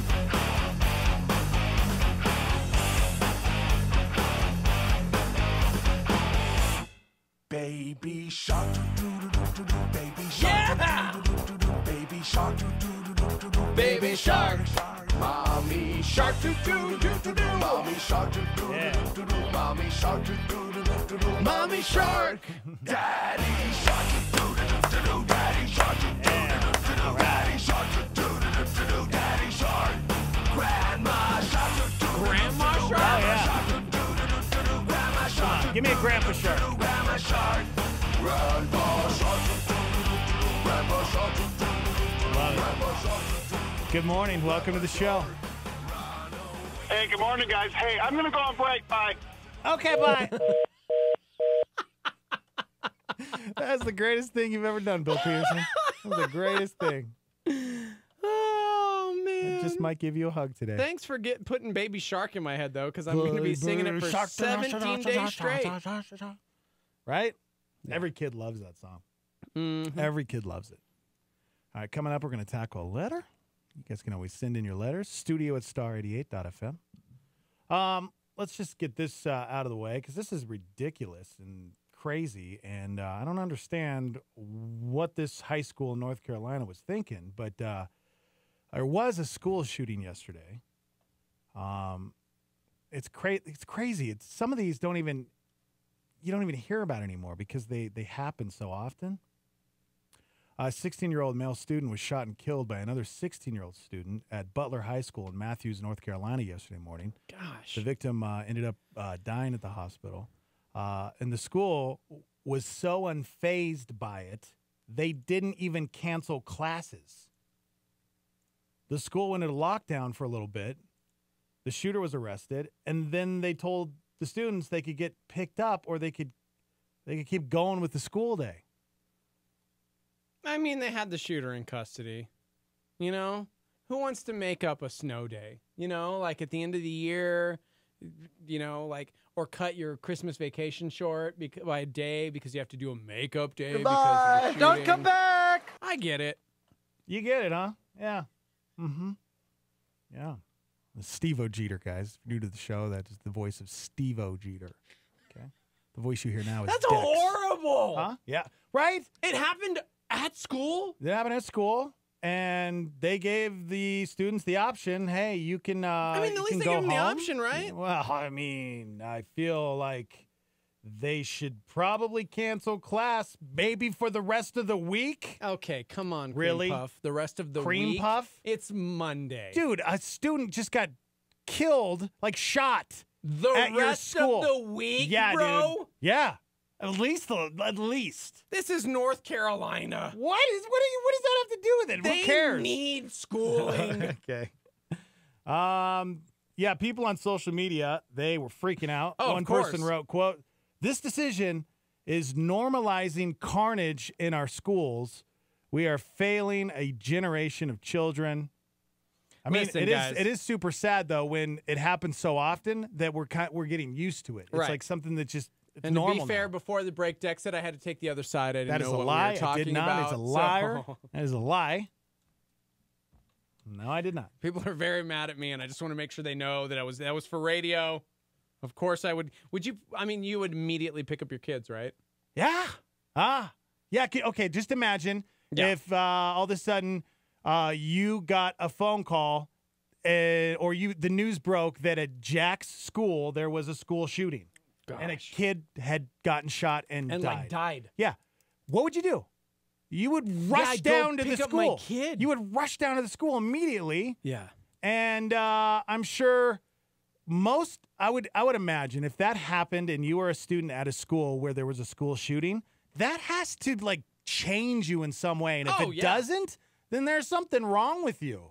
Because that's not normal. That a student walks in and shoots another human being. But I would say also to my kids, I would say, hey, one, shooter was detained, right? In custody. He's arrested. Not happening. When was the last time, if ever, there was ever a school shooting on a campus and then another school shooting on the same campus? Never? I don't know. I don't know. I have no idea. But So still. You're going to be okay. Okay. Get your homework for the rest of the day. You're going to school tomorrow. On the flip side, our boy Brody in Ontario, Canada, he said homeschool would be a thought, honestly. Yeah. Also, that it's scary that it's normal. Like, it's so normal that they're like, man, we are so sorry. Our thoughts and prayers go out to the family. Also, class is not dismissed, so please do not. Yeah. Everybody goes to class. Somebody says it just goes to show how fast life resumes for everyone else. I know when I die, my job will be posted before my obituary, and that is sad. That is really sad, right? Somebody said, do you think the police would consider it a crime scene and wouldn't have the children walking through it? Yeah, that's another good point. I mean, this is a kid, a 60-year-old kid who got shot and killed at school. You don't think they should take some time off to mourn? And if you are going to sit here and try to tell me and convince me that doesn't have an effect on a student, then you're crazy, because it does. Mentally, I'm sure that has to just mess you up as a kid. Well, I'd probably pull parenting like my mother did. Bring me home, sit me down, make me watch Boys in the Hood, and then tell me to get my butt to school. Oh, I wish that weren't real. It's real life. I lived in Las Vegas, New Mexico, bro. Well, there were 2 movie theaters in town. They both showed like one screen, like one movie at a time. You know what I'm saying? It was like a 1-screen theater, and one of the in the Hood. And I'll never forget. My mom takes me to this horrible R-rated movie that's about like Compton with Ice Cube shooting people. Yeah. And it's like, hey man, streets is rough. That's like a documentary on like the streets. I'm not even being funny right now. I'm serious. And I was agree. Like, okay, all right. Because the Boys in the Hood are always hard. Mm-hmm. Come talking that trash, we'll pull your cord. Mm-hmm. That's right. Yep. That was real. Yeah, was it on campus? Like, was it actually on campus? It was on campus. 16-year-old. It was on school campus, guys. Yeah, again, the school gave students the option. You can go home or you can stay. Where school is going to resume. And it's just that, to me, is the worst decision ever. Live line's going crazy. Somebody says it's sad that it happens so often that it's like we're numb to it at this point. Well, I mean, South Park, they actually covered one of their episodes, and it was the exact same thing we're talking about. It was, family at the table, and dad asks, hey, how was school, son? And the son goes, oh, we had a school shooting today. And the dad didn't even, skip a beat, and he was like, so do you have homework? I mean, it just like jumped into another topic, like it was just another day. And that's kind of what it looks like now, which is really sad. Somebody said this pop up. Sorry. Yeah, no, for real. Somebody said this is something that teachers need to get involved with as well. They need to make sure the students are cared for psychologically. Yeah. Aztec High School had that, right? And they didn't go back for a few weeks. See, I think at least a few weeks, right? Another member of the Stormy. It's so sad that we mentioned this story in North Carolina and people are left and right going, this happened at my school. Somebody was stabbed in my high school and classes were not canceled either. Okay, let's think about this for a second, because as a kid, you hear about these school shootings that are going on, and it's never happened in your school, right? Because you think, man, that'll never happen to me. Right. But then when it does, holy cow, when it hits close to home, you have somebody that's close to you that commits suicide, or somebody that was tragically murdered. Yeah. That messes you up. Well, yeah. Mark chimed in and said, my kids actually go to Burindo and Roswell where there was a shooting. They revamped security in the front entrance. Scary, but I pray a lot. Wow. still go to that school. All right, you want to chime in, you can call us 505-338-3700. You can also text in. We're also live on Facebook and YouTube at Star 88 FM. You guys can chime in on the conversation. We're going to take just a quick 2-minute break. We'll be right back. I want to tell you, if you're a Jesus follower, you have to be on guard and aware. Watch out for the Deo Pneuma moments. Need some divine direction? Here's Craig Rochelle on a Star 88 PowerPoint. And watch for the Deo Pneuma moments. It could be something really, really big where the Spirit redirects your life. It could be something very seemingly insignificant that impacts in having a bigger impact. For me, it was 21 years ago when I loved where I was, loved my pastor, loved my church, and now, compelled by the Spirit, we must start a different kind of church. It's big and life-directing. It was the other day when I was about to text someone that was hurting, and it was Deo Pneuma. Don't text, call. Call. And what turned into what was a momentary call ended up being a lot of tears and a significant amount of prayer and an incredibly meaningful conversation. Watch out for the Deo Pneuma moments. Now that's a PowerPoint with Craig Rochelle on Star 88. Hey, what's going on in the news today? The Tree of Life Synagogue. Federal prosecutors said today they will seek the death penalty against the man accused of taking away 11 lives. 4 of the 6 people wounded in the attack are still in the hospital, including 2 police officers. Suspicious package intercepted in Atlanta, addressed to CNN headquarters. It would be at least the 15th potentially explosive device Sayok is accused of mailing to prominent critics of President Trump. Devastating plane crash in Indonesia. All 189 people on board are feared dead. The pilots calling for help just 2 to 3 minutes after takeoff and then plunging into the sea. Chaos in a Charlotte area school. Students running for their lives. The shots rang out just after 7 a.m. The victim, 16-year-old Bobby McKeithen, rushed to the hospital where he later died. In Leander, Texas, a school bus driver blows past a barricade heading down a closed road. Dashcam video shows the murky floodwaters ahead of him, but he doesn't stop despite having a 12-year-old child inside. 5,200 active duty troops are headed to the U.S. border with Mexico. They will back up the border patrol, but not engage with migrants seeking asylum.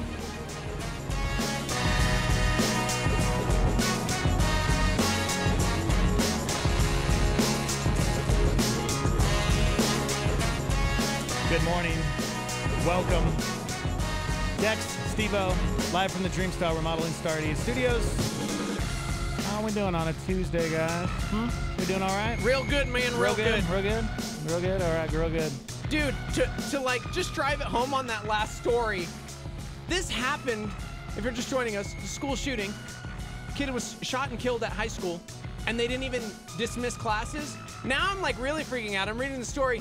It was in a crowded hallway. It's crazy. Students man. everywhere. That's crazy. Yeah, I just don't get it, man. I don't understand at all. But yeah, it's a sad thing, man, when it becomes We've definitely normal. become numb to it. Tim said, would you really call that a school shooting if only one person was shot? Sounds more like a shooting that happened at school. Okay, bro. What? Tim. Crowded hallway. What? Students all around. Kid gets shot. Thankfully, the shooter was taken down immediately by some people who weren't afraid. But yes. Yeah, I'm telling you, if that happened at my kid's school, it was like, oh, well, I technically wouldn't classify. That's not a school shooting. How many people? Oh, just one life? Nah, bro. Yeah. Tim. Really? Tim. You know what? To be fair, his name's Tim Duncan. Tim Duncan? You know what? Put you on blast, Tim Duncan. Tim Duncan has always been Go sit in the practical. corner right now He's and think always about been what you about just the said. fundamentals, all right? He was very boring to watch. Go sit in the corner. Yes. Greg Popovich, boring coach. Chris I get it. Applesauce. You win, bro. But listen, Tim. Meditate on what you just wrote on our YouTube channel. Thank you. And maybe think about deleting your comment. Okay? Okay. Yeah. You guys can chime in 505-338-3700. We're going to switch gears. We just got a letter. We just got a letter. We just got a letter. Wonder who it's from. I wonder who it's from.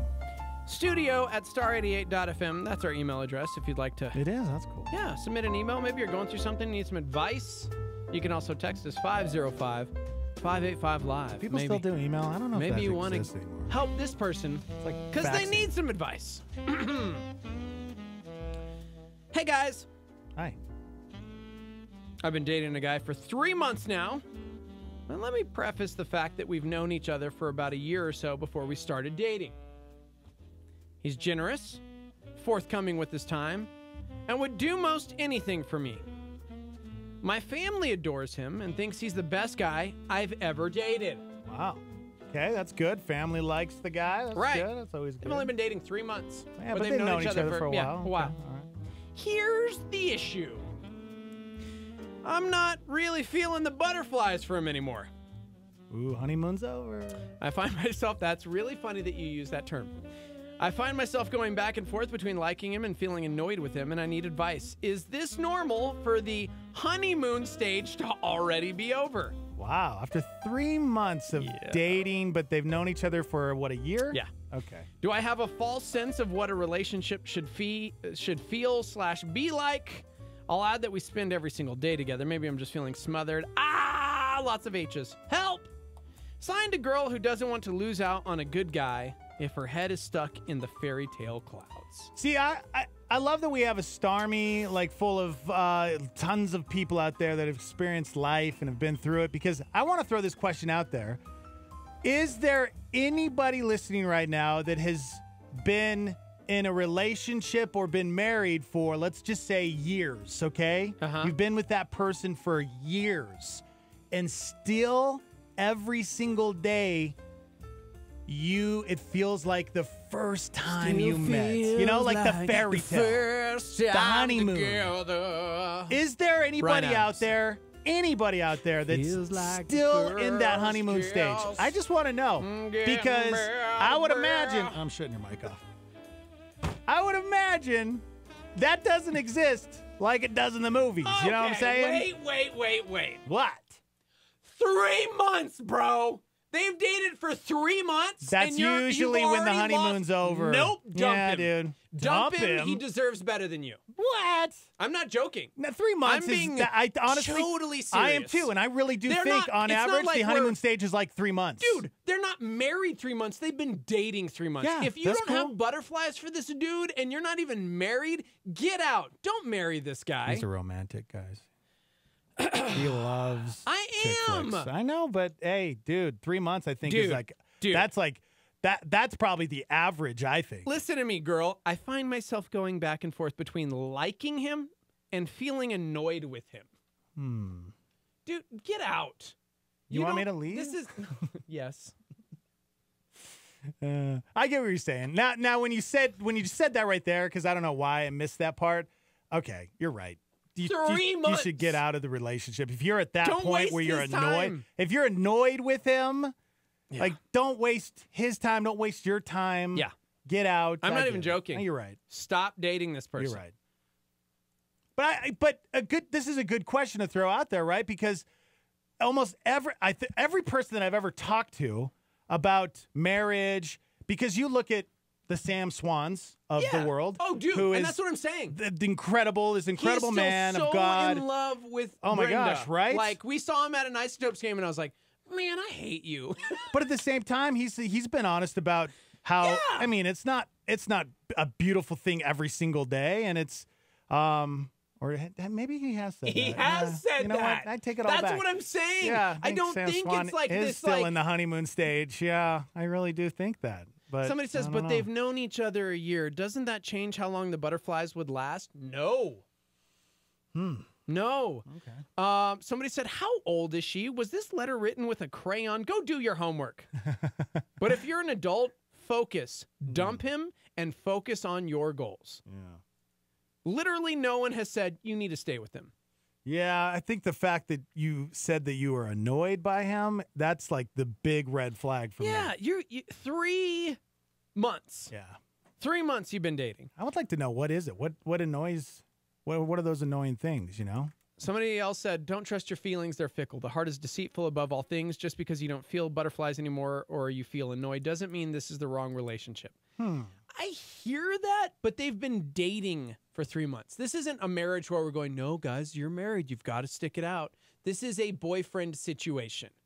And if you're already questioning all of that because 3 months into it with this great guy, you're just like, I'm not feeling it. That's okay. Maybe he's not the right person for you.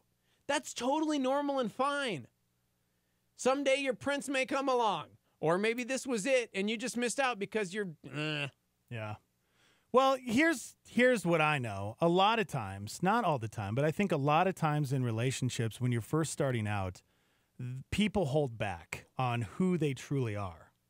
I really think, and I don't think that's okay, because you're scared of letting them know about all the hurts in your life and all the pain that you've gone through, and I get it. You don't want to just tell them right out the gate, and I understand that, but I think a lot of people struggle with being real at the beginning of a relationship, because after 3, 4, 5, 6 months of dating somebody, all of a sudden you look over at your girlfriend or boyfriend, and you go, you're not even the same person that I met when we first started dating. Like, who are you? You didn't act like this when we first were together. That's weird, right? Is that weird? No. Why do we do that? Like, why do we hide who we really and then are? it's too late. So that's what I'm saying. Like, and then you're frustrated because you're like, well, I'm in this for life. Yeah. She's not. She's been dating a dude 3 months. Right. Because other people are going, hey, 6 years married. Of course, it doesn't feel honeymoon every single day, but I still feel head over heels starstruck when I see him. Oh, good for you. 6 years. Somebody said my wife and I have been married for 11 years, and I still get butterflies every time she comes home from work. It does exist. She's my best friend. Wow. Like, how much time do you guys spend apart? Are you guys I want to know. Somebody says it's only been 3 months and she's already struggling with her feelings for him. She needs to be fair to him and break it off now. Yeah. Somebody else said, quote, I find myself going back and forth between liking him and feeling annoyed with him. Describes my relationship with my brother. Get out. Somebody else said, I agree with Steve-O. Do this guy a favor. Let him go. Don't base your relationship on feelings, especially if they're gone after 3 months. What do you do if you're married and all of a sudden your partner becomes super annoying? Like, how do you handle that? All of a sudden? Yeah. All of a sudden you wake up and you're like, gosh, you're so annoying. Ugh. Says, I mean, she did say she spends every day with him. Maybe they just needed to take a break, get some clarity of mind. Is the grass greener on the other side? Not always. Yeah. Sometimes it is, I guess.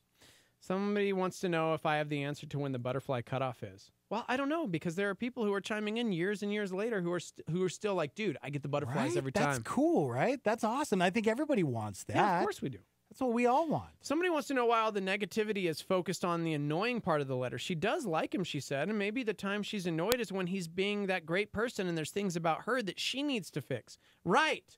Yes, you're right. Not with him, because clearly she's got her own problems. I just 3 months, dude, and you're already like, I'm going to send in a letter because I just don't like this guy. Yeah, girl wrote in, said, I've been friends with this guy for a year, but we've just started dating. It's been 3 months, and I found myself annoyed and no butterflies anymore. Did she say no butterflies? Yeah. Or just those feelings are kind of gone?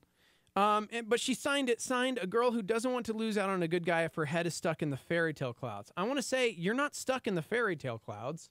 That's not being stuck in the fairy tale clouds. If you're just not into him, it's okay to not be into him. Because I kind of feel like the beginning of the letter's like, everyone likes him. My family likes him. Everybody else likes him. Well, maybe you're just not into him, and that's okay. Because you definitely don't want to base a relationship on, well, but he's a really good guy and everybody else likes him. That's true. Don't put him in that box and like keep a really good guy in this terrible relationship because you're like, but I don't want to lose out on him. But I'm not really into him. But he's just so great. Everybody else likes him. I don't get it, but that's fine. Don't get it. Yeah, man. Then move on. Move on. Seriously. Somebody said I've been with my boyfriend for 5 years and he's made it clear he doesn't want to get married. What in the world do I do when I know spiritually this is wrong? Dump him! Yeah, actually, yes. Actually. Move on! Been with him 5 years and there's like not even a Yeah. It's, too bad for him. Gonna miss out. Yeah. I don't know. Chime in, guys. You can call us 505-338-3700. I'm just happy. I'm super happy to know that there are people out there that have been married or been in a relationship for so long and they still, when they wake up, have butterflies. And I think that gives us all hope. Yeah, because people are chiming in going, hey, man, relationships are only going to get harder. Think of finances, kids, careers, all of these things that will bring problems in your relationship. Like, is he the one you want by your side through it all? If no, you got to go. Right. Somebody else said, it sounds like he's just not the right guy for you. Being married for 7 years, I feel like, sure, I get annoyed, but the annoyance is nothing compared to the love and connection I have with my husband. Yeah. So if you're not feeling that, it's okay. Yeah. I think sometimes we just hate confrontation so much. It's like, but it's kind of sad, I guess. I mean, we dated, and I've known this guy, and he's a really good guy. I'm just really not that into him. Yeah. It's like, cool. You're not married. You don't have to be that into him. It's a good call. A very good call. But thank you so much. Please update us. If you decide to take this man to Dumpsville, we want to know about it. Okay? I like this one. We can end here. When she's saying she doesn't want to miss out on a really good guy, what she's really saying right now is, I could settle down with this guy. I could quote settle. Don't settle. Don't you dare. And that's exactly what the star member said. Don't settle. Because that's all it is. You're just going to be settling. So don't drag it out. That's right, man. All right, thank you so much. Studio at star88.fm if you'd like to send in a letter. But again, star member who sent the letter in, give us an update on what you decide. All right, we got to take a quick break. Live from the Dreamstyle Remodeling Star 88 Studios. Hang out. For over 40 years, La Salita Restaurant has been serving New Mexican food to Albuquerque. From starters like soups, salads, and Cindy nachos to entrees like chili rellenos, burrito de Eduardo, the BOG burrito, and carne adobada. La Salita is friendly to those who are vegan or gluten-free and offers catering, as well as a rewards program at 1950 Wansabo or online at lasalita.com. Star 88 thanks La Salita for their support. Slater Transfer and Storage is a Star 88 power partner. Slater Transfer and Storage has been family-owned for more than 30 years. They're an Atlas Interstate agent and are certified by the American Moving and Storage Association, moving locally, long-distance, corporate, or even international, and providing local storage. Slater Transfer and Storage is located at 6900 Washington Street in Albuquerque, on the phone at 505-345-8841, and on the web at atlasalb.com.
Standing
Dex from Steve-O and Chris Tomlin. Nobody loves me like you.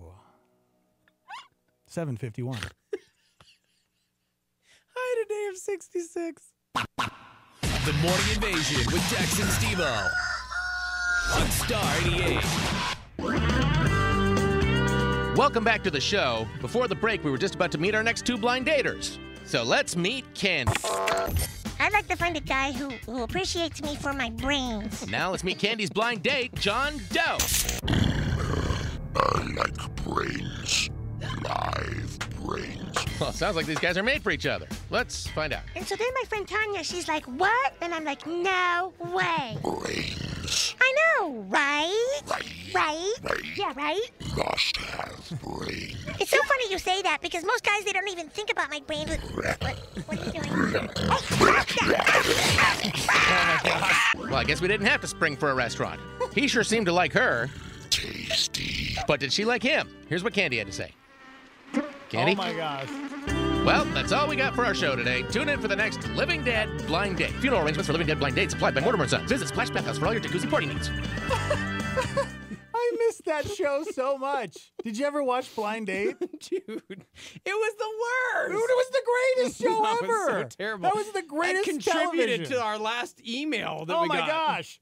I loved those train wrecks. The blind... Oh, gosh. I remember being, 18, 19, 20 years old and going out on a blind date. Ugh. Oh, my gosh. Yep, I went on one. The worst. Went on one. Oh, He won. Wow. Yeah, my family in San Diego would always be like, oh, I know this girl. You guys would be perfect with each other. And then you'd go out and be like, what is my family thinking? What? No, we have nothing in common. It's crazy. You know what? Just be single the rest of your life, all right, lady that just emailed us that letter? Just, you know what? Dump the dude and be single. Okay? Okay. Good morning. Hi. Hi, man. Welcome to the show, everybody. 505-338-3700 if you'd like to join us. Dude, yesterday, I don't know if this has ever happened to you. I don't think it has because for some weird reason, I can't picture you ever having a gym membership anywhere. Me? Yeah. You ever had a gym membership? Yeah, dog, Bear Canyon for like a year and a half. That doesn't count. Like a regular gym. Like not CrossFit. You mean like a regular gym? Like a gym you go to Like that UFC has gym? locker. Like that kind of gym. Like you go in and everybody's like working out and pumping weights and there's the ellipticals and there's the treadmills and people are checking themselves out in the mirror and then you go into the locker room and then there's like 80-year-old retirees that are how they have their conversations while they're toweling off from, sitting in the dry sauna and the jacuzzi. Toweling? Yes. That was a hard word, Yeah, man. toweling off. Toweling. Yes. Have you ever experienced that before, that kind of gym? Yeah. Oh, I don't know. I Define. believe you. You really? Okay, Yeah, okay then. Okay. Yeah, I went back. I don't think he has. Go ahead. I got a membership. You got a gym membership? Yeah, at Define Fitness. Whoa. Yeah, dude. When did that happen? Like this weekend. Where's all that money coming from? Yeah, our work hooks us up, dude. Oh, that's right. I forgot. Yeah. We need Yeah. Okay. They want us to be healthy, guys. So I'm all excited. Yeah. I'm back at the gym. Heck yeah. The only thing I've done for 3 days straight is hit the dry sauna. We're like pros when it comes to the dry sauna. We really are, bro. First day, I go to the dry sauna. I almost die because it's so hot. So I leave the gym and I ask the guy at the front desk, I'm like, hey, bro, how hot you keep that dry sauna? Yeah, right? He had no idea. He couldn't tell me. I think they're cooking people in that sauna. Okay. I honestly think that people are going to die. It's so hot. Anyways. I met two amazing guys already. I have two new friends. Joseph and Daniel are like my buddies now. Okay. So I have friends, okay? Mm-hmm. Yesterday, I was so excited. I, put my stuff in the locker, went to the dry sauna, hung out, went back into the locker room. I couldn't find my bag. I couldn't remember where I put it. Oh. Did you get like a lock? No. Oh, you're one of them. So I was thinking, either I just forgot or someone stole all my stuff. So I'm that guy that's like weaving through these silver foxes, like toweling themselves off, talking about how great retirement is. I'm opening up every single locker trying to find out. At one point, some old guy goes, hey, what are you looking for? Like, tries to accuse me of, like, stealing, like, looking you're through. going through all I can't the find my bag. lockers. And I go, I can't find my bag. He's like, how old are you, son? I was like, 39. Huh?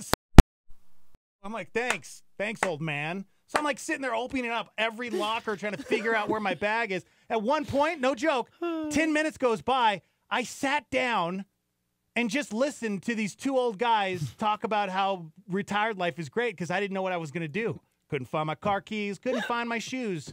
I literally was sitting there like half naked going, I don't know what I'm going to do. I'm going to be stuck here in this locker room with these silver foxes talking about retirement. Yeah. Well, they had nowhere to be. I didn't have anywhere to be.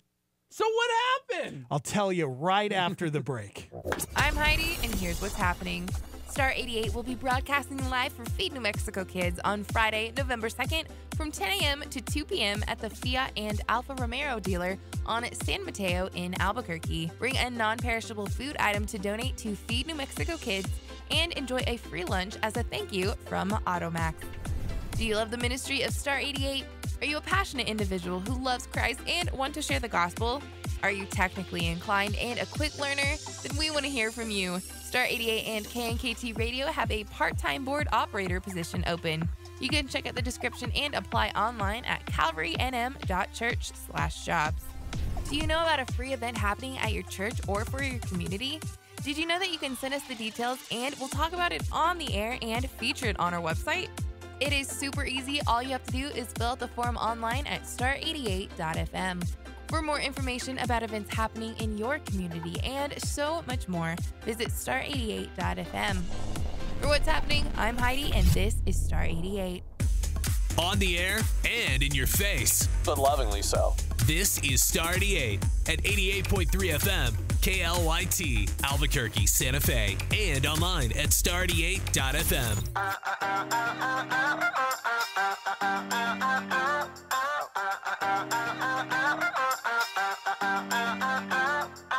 I've got things that I thought would fill my heart up, sitting on top, winning, but that ain't winning.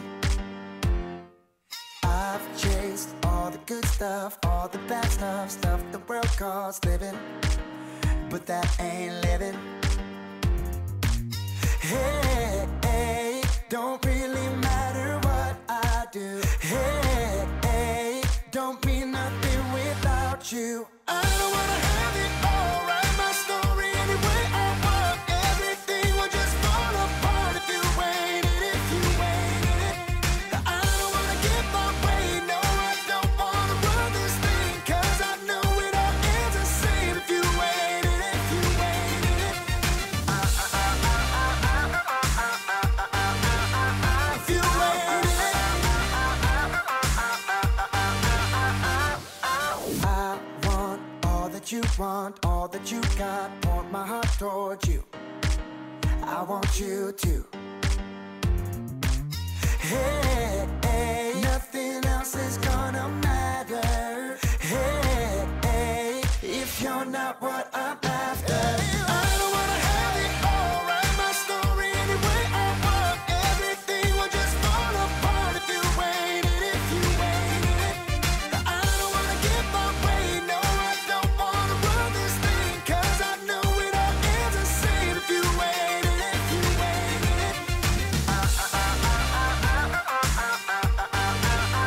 If you waited it. Here is my confession, I'm a man of imperfection, and my heart can go off chasing empty things.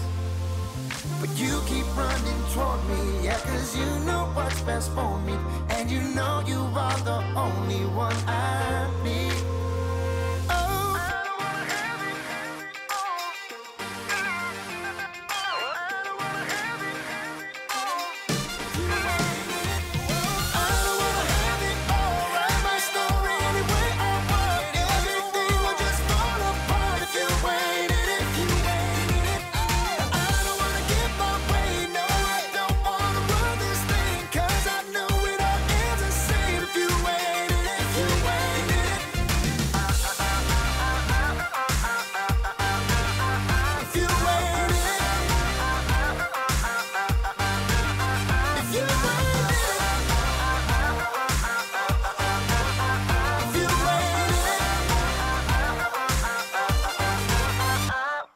Danny Goki.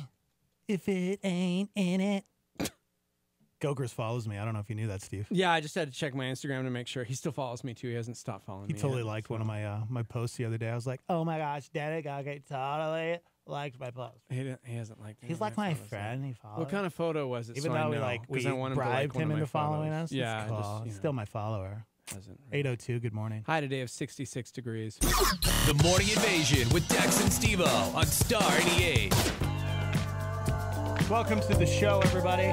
Oh, yeah. Live from the Dreamstyle Remodeling, Star 88 Studios. Thank you so much. Thank you. Thank you. Thank you. Thank you. Thank you. All right. Thank you. All right, where did we leave off in the locker room story? Well, So you there- were oh, sitting yeah, there go with a bunch of old people because you were at the gym, you worked out your actual muscles, but not your brain muscle. And because of that, that's you a lie. I did not work forgot out any to- muscles whatsoever. Forgot to write down what locker number your stuff was in. Yeah. Which is funny because I was texting a friend yesterday and I was talking about going to the gym and they were like, oh, what muscles did you work out? And I was like, I didn't work out any muscles. Dry sauna. Yeah. Dry sauna, guys. Anyways, yeah. So I'm in the locker room. It's like 10 minutes goes by. I'm trying to figure out where my stuff is. I can't remember which locker I put them in. So I'm either thinking, I think somebody stole all my stuff, or I'm just an complete idiot and I can't figure out. Because it's very confusing, man. It's like a maze in there. You know, it really is. It's a big locker room, and there's a lot of lockers. They all look the same. And I'm like, no joke. I went and opened up the same locker like 10 times thinking it's got to be over here. No, it's over here. Weaving through all these old men. Anyways, guys. Before you go any further, I have a question. Yes, go ahead. Why aren't they called gymberships? Wait, what? You know? Why aren't they called gymberships? Yeah, it'd save you some time. I was thinking about it during the break. You're like getting ready to tell the rest of your story, and the whole time I'm just going, man, Mr. Moneybags over here got a new gym membership. And then I'm like, gym membership. And then I'm like, why aren't they just called gymberships? You know what I'm saying? Okay, well, the Urban Dictionary of there's a term? gymbership is a monthly payment you make to the gym that you never go to. Gymbership. Gymbership. Huh. No, no. I thought you created something new there. I was, like, really proud of felt you like there I did for a second. Go on. Anyways, so there I was. 10 minutes goes by, guys. 10. I waited for a new crop of silver foxes to come in because at this point, everyone's staring at me. It's uncomfortable. They think I'm trying to steal things out of the locker. I see somebody that works there at Define Fitness. Do I ask for help? Like, what do you do in that situation? Like, what if somebody like stole your stuff and you were like half naked? How would you get out? What would you do in that situation? You're in your underwear in the locker room and somebody steals all your stuff. What do? Do you just walk out? Like cell phone's gone, keys are gone. What do you do? Well, that was the question is, did you try calling your phone? Because Pat was like, this has happened to me before. What you do is you call your phone and then make everybody shut up and listen for the like coming from a locker. You know what I'm saying? Didn't have my phone. Where was your phone? In the locker I can't find. No, dumb. That's what I'm saying. You asked somebody else for a phone. Oh, because those old men have cell phones. Yeah. No. No. And then you call your own cell phone. They might have and go, jitterbugs. Shh, shh, shh. You guys hear that? Yeah. Which locker is it coming from? Right. At least you have a general direction. Yeah. All these silver foxes that can't hear anything. I'm going to ask them to help me feel the vibrations. Daredevil. Be Daredevil. Give me a break. They can't hear. They already accused me of like being a thief, you know? This is why you need one of these watches that I have, bro. Seriously. Would that overheat in the dry sauna? I don't know. I've never taken mine in. But listen. Where's my phone? Oh! You hear that? Where's my phone? I don't care. Even if I heard that in the locker room, I wouldn't even know where to begin. Because it would echo through the locker room. It's a maze in there, guys. You get lost. It was scary. So I'm sitting there like half naked, Like 15 minutes goes by. Going, I'm like, what do I do? Do I just ask for help? Like, I don't know what to do.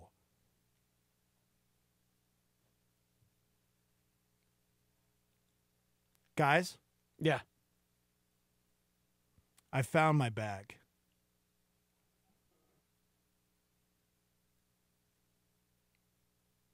Where? It was in one of the lockers right next to me. Oh my like, gosh. Literally. That's the whole story. I checked every locker except for like the one right behind me. 15 minutes later, I asked the Lord for help, and boom, there it is. But then I started to think about it. I'm like, what do you do in that situation? Like, I was at the point where I was about ready to have to, like, leave the locker room and go out the front door in my jock strap. Remember the Starmie chimed in and said, Dex, you're not supposed to use the lockers if you don't rent one. Welcome to rule breaker karma. Is that true? Really?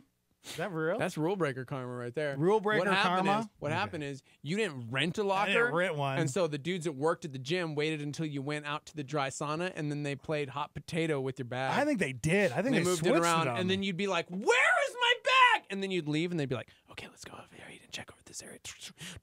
And then they'd move it. Yeah, those 3 old guys. times. That's what they do for entertainment now. You're It retired. is. You're like, we're going to get that little whippersnapper. We're going to get him. I don't know, man. I don't think I'm cut out for the gym. Also, thanks, Chrissy, for that. I'm like, rule breaker karma. Yeah, I don't know. See, that I guess I got to get a lock, right? Duh. And or just write down the number. I think you know what I'm going to do? I'm just going to take a photo of like the locker. Because I won't remember the number on the locker. I'll just take a photo of it next time. Yeah. That's a good little life hack. Mm-hmm. I don't know though, guys. I don't know if I'm cut out for the gym, you know? It's been nice. I'm not going to lie. The dry sauna's been nice. Mm-hmm. I feel good. Those heat shock proteins are activated, so I feel a lot of energy during the day, but I don't know. Our dry, we have the infrared sauna for that show. You know that little show we do, Steve? Yeah. I'm telling you, that one at the gym, yeah, you would die. Like, I really want you to come and experience it because it's like we're pushing like close to 200 degrees at the gym. No joke. Like, that's the temperature. Our infrared sauna is like, what, 120 is what it got up to? I think 110. And you were dying in the infrared sauna. I don't know, dude. I think people are getting cooked alive Somebody in that says, thing. Dex, go buy a lock. They are literally like $4. You gonna donate $4 to me, Oh, Star, okay. remember? Oh, okay. Listen, Jim. All right, I just got a jimpership, all right? Okay? I just got a car payment, all right? I can't afford a lock anymore. Get out of here. Listen, we live in Albuquerque. Your chances of all of your stuff being stolen are really good, bro. I know. Thank you, Kevin, who chimed in on that one. Oh, gosh. Yeah, go tell everybody what happened to this person at church. My favorite is this idea. Here's what I'm going to do. I'm going to take a picture of my locker number with my phone. And then I'm going to put my phone in my gym bag in the locker. Oh, yeah, I didn't even think about that. Yeah. Oh, yeah. That's not going to work. I mean, duh, right? Again, it's not going to work. You know what? I have no business being at the gym. I'm canceling my membership. I can't with you anymore. I'm done. I'm so done going to the gym. I can't like live real life. Oh gosh. This is my favorite. I need like somebody with me at all times to like help me. You do. Guys, you don't understand. I have to hold this guy's hand through life. That is not true. I mean, figuratively and literally. Oh. So many people chiming in with that same feedback. Hey, bro, if you don't have your phone, seems only logical. Well, it stinks because I tried taking my phone into the sauna. It's so hot, it overheats. Like, literally, I can't do anything. It just sit there and cook. True. That's so true. So it's like there's no point of me having the phone in the sauna. Gosh. Anyways, let's talk about the guy that got all his equipment stolen. Yeah, this is crazy. We just got this in from KOB4. And, man, needing some prayers for our friend Pastor Ray Del Toro, who of Annex Church. He used to work here. He's a good dude. Well, I guess this last Sunday, they were pulling up for church. Their church is at a, what are those places called? Like a satellite event campus? venue, right? Noah's Event Center on the west side. Like they do a mobile church, basically. They have a trailer, like full of all their gear, and then on Sundays, they do church. Gotcha. Well, Sunday, hours before service, they started, showing up to set everything up for church and discovered their locked, parked trailer had been broken into. Yeah, Pastor Ray said all of our electronics, sound equipment, and video production equipment had been kind of gone through and stolen. Anything that looked valuable, taken. Gosh, man. The trailer had more than $20,000 worth of equipment inside. Oh, my gosh. Yeah. Better hit those pawn shops. Ray said, quote, whoever did it, whoever had the time and energy to do it, was probably in a bind themselves.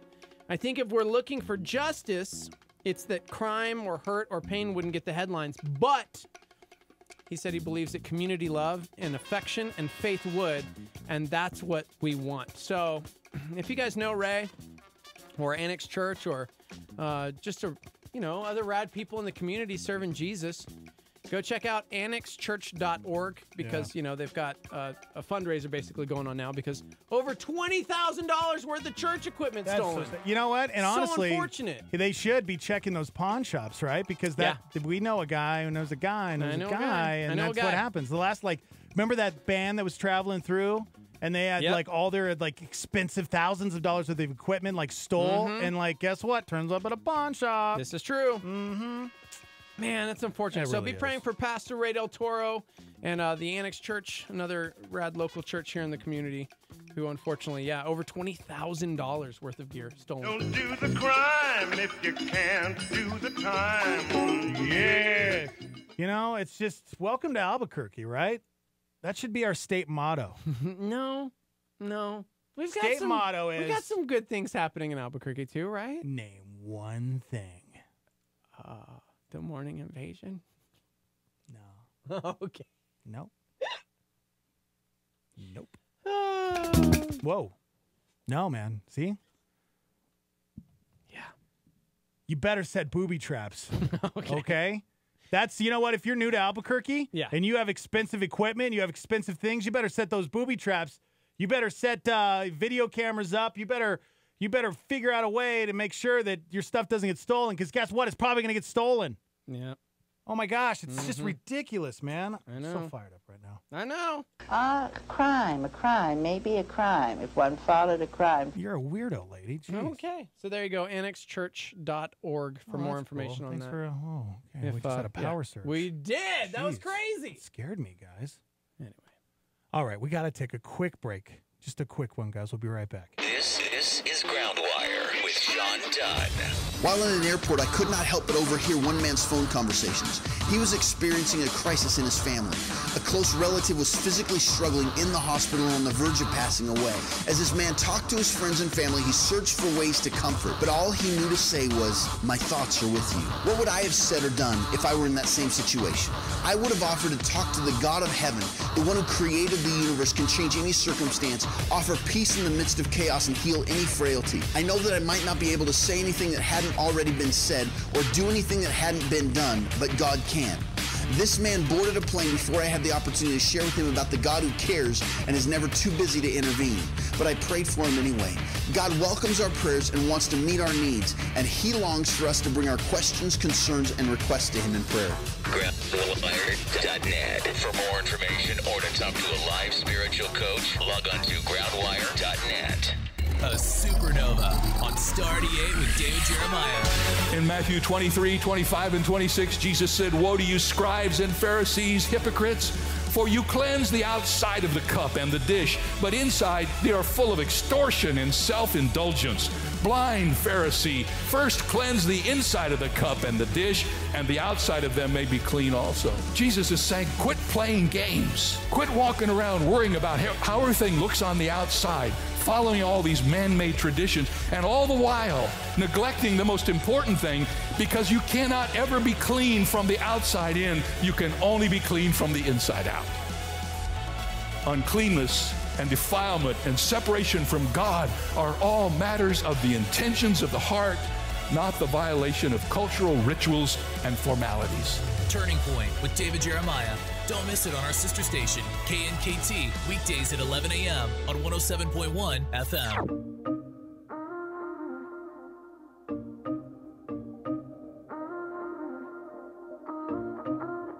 Lately I've been reeling, watching the nightly news. Don't seem to find the rhythm, just wanna sing the blues. Feels like a song that never stops.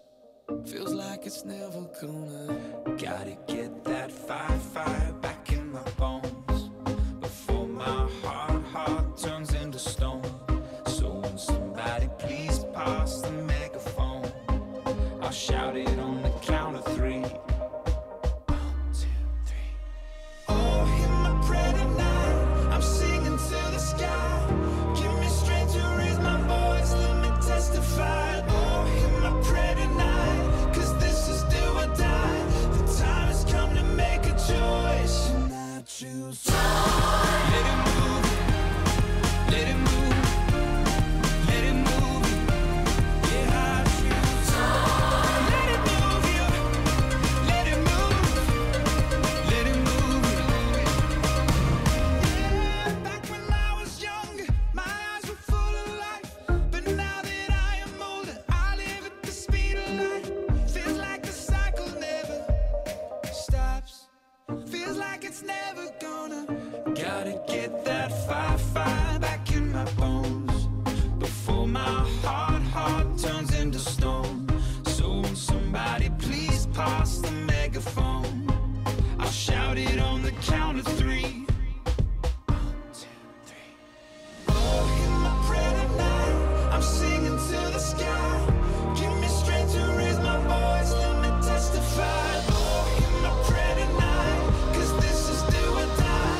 The time has come to make a choice. And I choose. Let it move. Let it move. Let it move. Yeah, I choose. Let it move you. Let it move. Let it move. Though I walk through the valley in the shadow of night, oh, with you by my side, I'm stepping into the light. I choose. Let it move you. Let it move. Let it move you. I need that joy down in my heart to stay. I need that joy down in my heart to stay.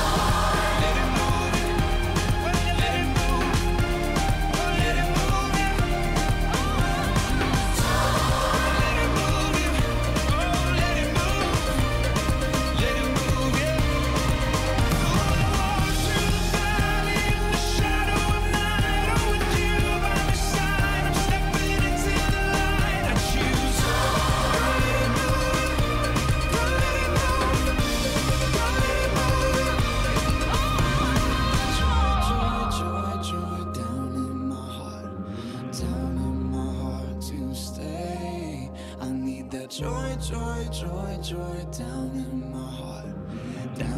my heart to stay. For King and Country. Joy, it is Star 88, Dex and Steve-O, 821. High today of 66 degrees. The Morning Invasion with Dex and Steve-O on Star 88. It's all good. 'Cause it's candy.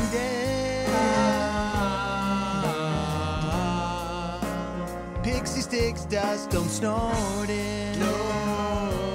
Oh, yeah. Oh, it's candy. Yeah. Beautiful voice, Dex. Thanks. They'll be queasy tomorrow morning.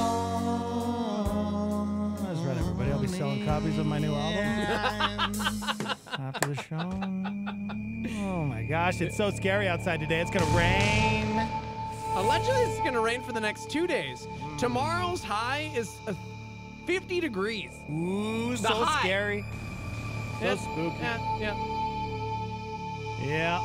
Well, hopefully that'll wash them cockroaches away. And I'm not talking about the insects. What?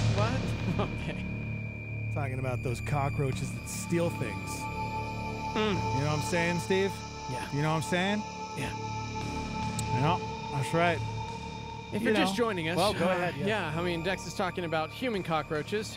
Unfortunately, our dear friend Ray Del Toro, pastor of Annex Church, discovered those rummaging around a trailer. More than $20,000 worth of equipment inside. He's got a mobile church that holds service out on the west side, and unfortunately, their trailer was broken into. Over $20,000 worth of equipment stolen. And you made mention of the fact that they need to check them pawn shops. And you're not joking. During the break, Chip called me. My boy Chippers. Mm-hmm. You know, his I don't son. know. I don't know him. Oh, so if you don't know him, his son Levi is awesome. Okay. All right. Levi Lesko. He's got a bunch of campuses just like that. And unfortunately, I guess this happened to Levi twice. That's crazy. In the last in month. Montana. All right. Which is nuts. Twice in the last month. They installed cameras. They finally caught the guy the second time. However, guess where they found all of the gear? Let's say pawn shops. Ah, dang it. You were so close. It's Montana. Bear caves. Yeah. Really? No. Oh. Pawn shops. You were right. Yeah, pawn shops. I just knew it. Yeah. Yeah, that's right. You just stole my thunder. So I mean, that's cool. But yeah, that's exactly what. Because guess what? They're cockroaches. All right. These are people that are. They're usually they're most likely they're drug addicts. Like all these people that are stealing the equipment, they're stealing stuff. Yeah. They walk around at night and they break into vehicles. Mm-hmm. They have a drug problem, and it's sad. But that's exactly where they're going to take it, so they can get a little bit of money, so they can get that next high, man. And it's so sad. It's so sad, and that's what we're seeing a lot of in our city. Things got to change, man. And they're only going to change if you guys decide that you're going to be a part of that change. This Friday, we're broadcasting live. Well, Heidi is from 10 a.m. to 2 p.m. She's going to be at the Fiat on San Mateo.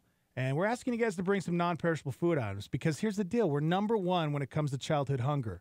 And that's exactly why. That goes into why our state is the way it is. It's because these kids are growing up where their parents don't care, they're drug addicts, whatever. They're in these situations where they're either homeless, they're not getting fed 3 square meals a day, and so they're ended up stealing, and that snowballs into a life of crime, drugs. And I'm telling you, that's exactly why our state is the way it is. Yep. We got to step up and do something. So this Friday, make plans. It's a drop-off location. When you're at the grocery store this week, buy a little extra. You know, some high-protein stuff, snack packs, jerky, stuff that, fills the bellies. So, I mean, just imagine when you were a kid how hungry you felt. You know? Yeah. Thousands and thousands of kids go hungry every day, and that is so not okay. Yeah. You know, let's do our part, guys. You know, we sit here and complain, but we can do something. We all can do something. We really can. 10 to 2, Heidi broadcasting live from the Fiat Alfa Romeo dealership. And, you can bring out food for Feed New Mexico kids. You know, my mom was right, man. She was right when she told me when I was a kid, Steve, I wanted to be a vampire. Okay. All right? We all had, I wanted to be a vampire. Those, really weird plasticky teeth that Yeah. make you talk like that. I'll never forget, I had the plastic vampire teeth. Yeah, so and gross. My mom looked at me and said, "You want to put the devil in your mouth, son?" And I said, "What are you talking about, Mom?" She's like, "You put those in your mouth, you'll turn into a demon." No, and I she said, did not say that. "Seriously?" Well, this is a real story, Steve-O. It's a good transition, it's man. a real story here. So realistic. Let me play this news report for you, all right? This ties into my story. All right. All right? Go ahead, lady. Yeah, that's right, Jason. Anna, too, was ready to start creeping around in the dark this Halloween as part of her new zombie costume, but she got the scare when her fangs weren't going anywhere. Oh. Wait, what? So here's the deal, Steve. This lady put in some vampire devil teeth. They call them the devil's teeth. Uh-huh. they attached to her mouth. Okay. And wouldn't leave her body. Stop it. I'm dead serious. Here it is. I was a zombie. It cost Anna 2 nearly $3 to finish her transformation into the undead. But the expense grew when her fake teeth wouldn't come out. No! I was trying to remove them then because it was like, they was just tight. This ghoulish bridge was glued directly to her teeth. However, the adhesive wasn't temporary. Wait a second, lady. Okay, you put actually I'm adhesive? sorry, never mind. This changes everything. She deserves everything she got. I thought you were saying that like they just got jammed in her like gums or something. She glued them to herself? That's the news story. Who puts adhesive on your vampire teeth? Oh, I'm sorry. This happened in Mobile, Alabama. Oh, okay. Well, I mean, all right. My bad. yeah. Moving on. I mean, it went on, and I mean, I continuously tried to get them out, and after it was over with, I mean, I've tried up to 2 o'clock this morning, and it's like, they wouldn't budge. I mean, I even took a pair of wire cutters and cut the tips of those two off. Oh, my Two was gosh. an I think it's actually a better look for her. No, stop talking. excruciating pain. About a 9.5. She didn't know if she should go to the ER, but she found an emergency dentist who could help. Wait a second. Hold on. Wait. Oh, now, darn it. I just... Wait. You found an emergency dentist? Did you go to Craigslist, lady? What do you mean? You've never heard of emergency dentists? Like, that's a real thing. What? Yeah, dude. Where do you go to get an emergency dentist? Well, you got to Google it. They have emergency dentists. Really? Yeah, dude. Did you just Google it? Yes. Google it right now. What, emergency dental work? Google They it. had a saw talking about taking them off in sections, and they couldn't numb it because he was scared he'd actually pull my teeth out. Oh, my gosh. So he went in and just picked and pulled, and I squalled like a baby, and they got him out. Dr. John Murphy was able to rescue 2 today at his office at the Alabama Family Dental. Just the natural shape of your teeth and your gums can sometimes cause... Yeah, that guy definitely looks like he was Stop found on it. Craigslist. Stop it. He's not a real doctor. There's real... Look, it's real. I found like a handful of them already within our own city. That's a real thing, man. Craigslist. No, stop it. Stop it right now. Something to be adhered and stuck. 2 learned a valuable lesson, one she hopes she can save others from. I'll never do it again.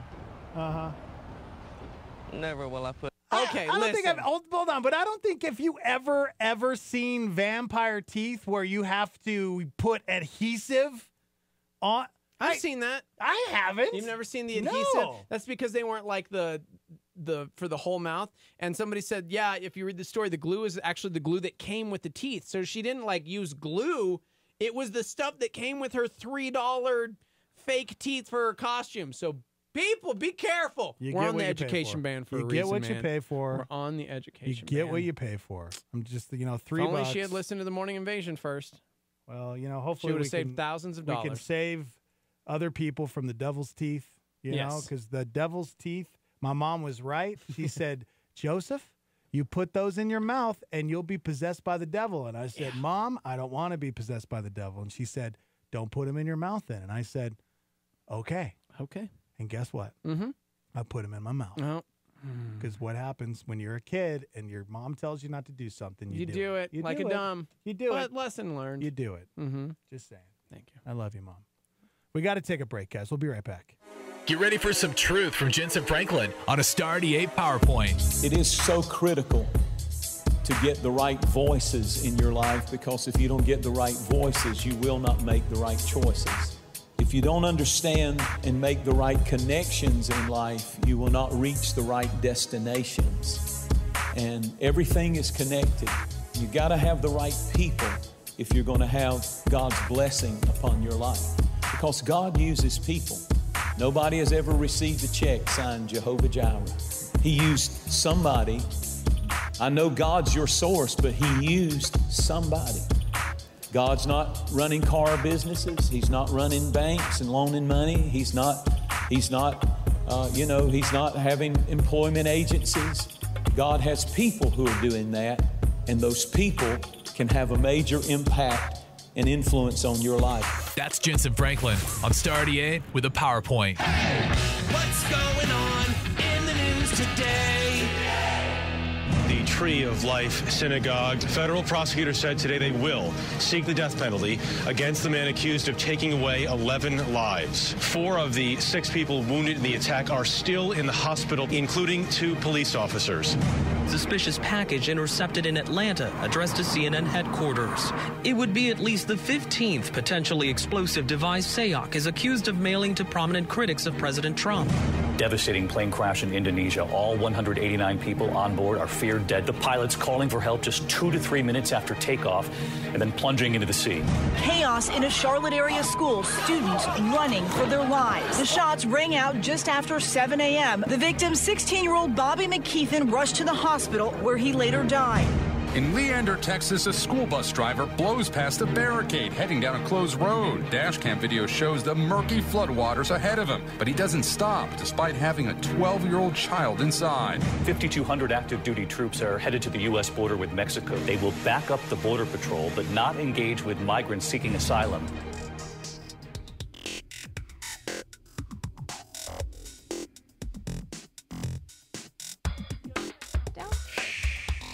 It's not time yet. It's not time. Here we go, guys.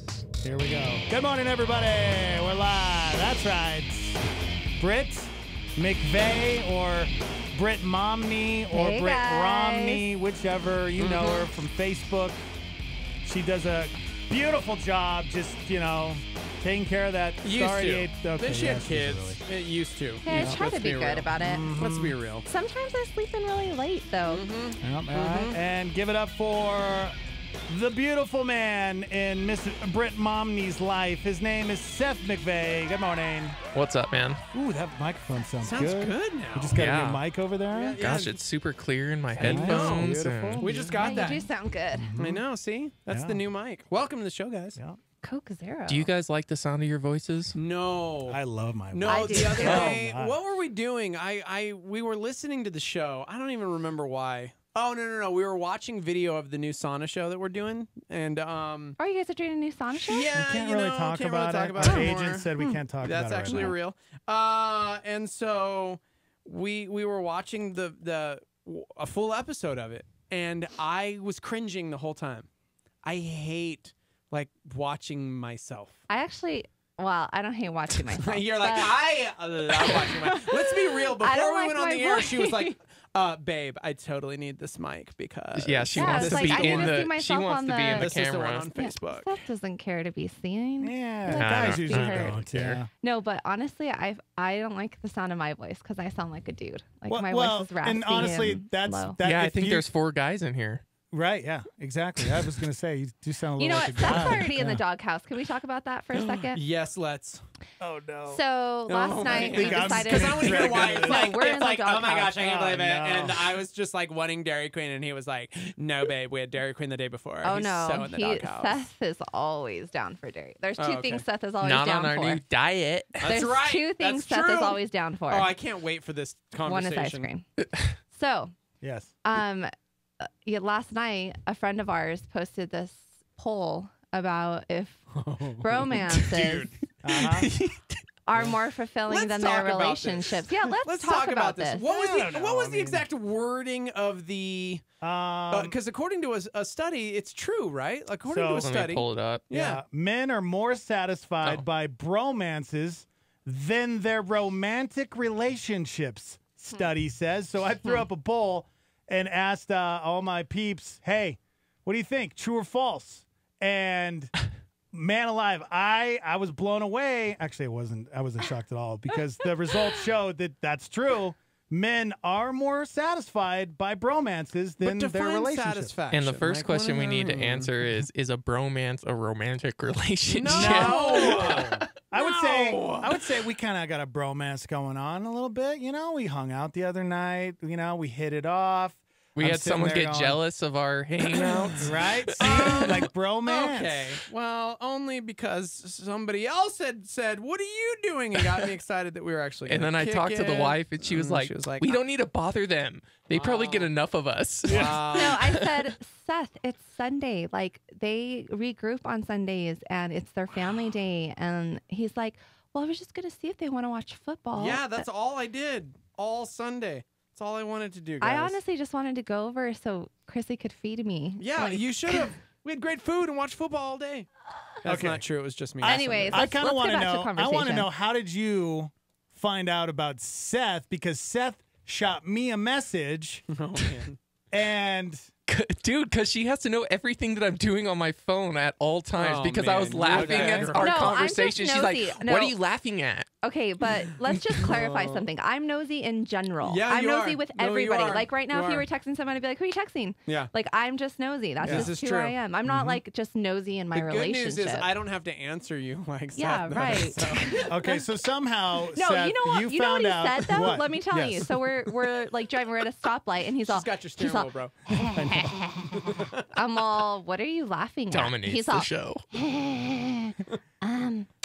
Nothing. I'm like. That's your Seth voice? That's amazing. I don't know. I didn't realize females did it too, because I have my Chrissy voice and it's like, and I guess wives do it too. That's amazing. So did you grab his phone, or did you end up telling her? No, I actually, honestly, I think I operated in some divination. Have 'cause you I, ever gotten the manipulated stare? him. Oh, dude, the stare. She Oh, gave me the gosh, stare, the dude. stare. If I wouldn't read what, Yeah, exactly. because she always thinks I'm talking to a girl or something. I'm like, You're so ridiculous. gosh. Okay. No, I am just nosy in general. So the long and short of it is, there was this article. There's a study that says dudes are more fulfilled in bromances than their romantic relationships. You posted a poll on your Instagram. Yeah. And Seth, Seth messaged me, and he's like, "Don't tell Britt." And I said, "Ha ha, she would cut you." And he goes, "For real, if I go missing, you know why?" And I'm like, "Delete this message." And he goes, "What message?" And I'm like, "I don't know."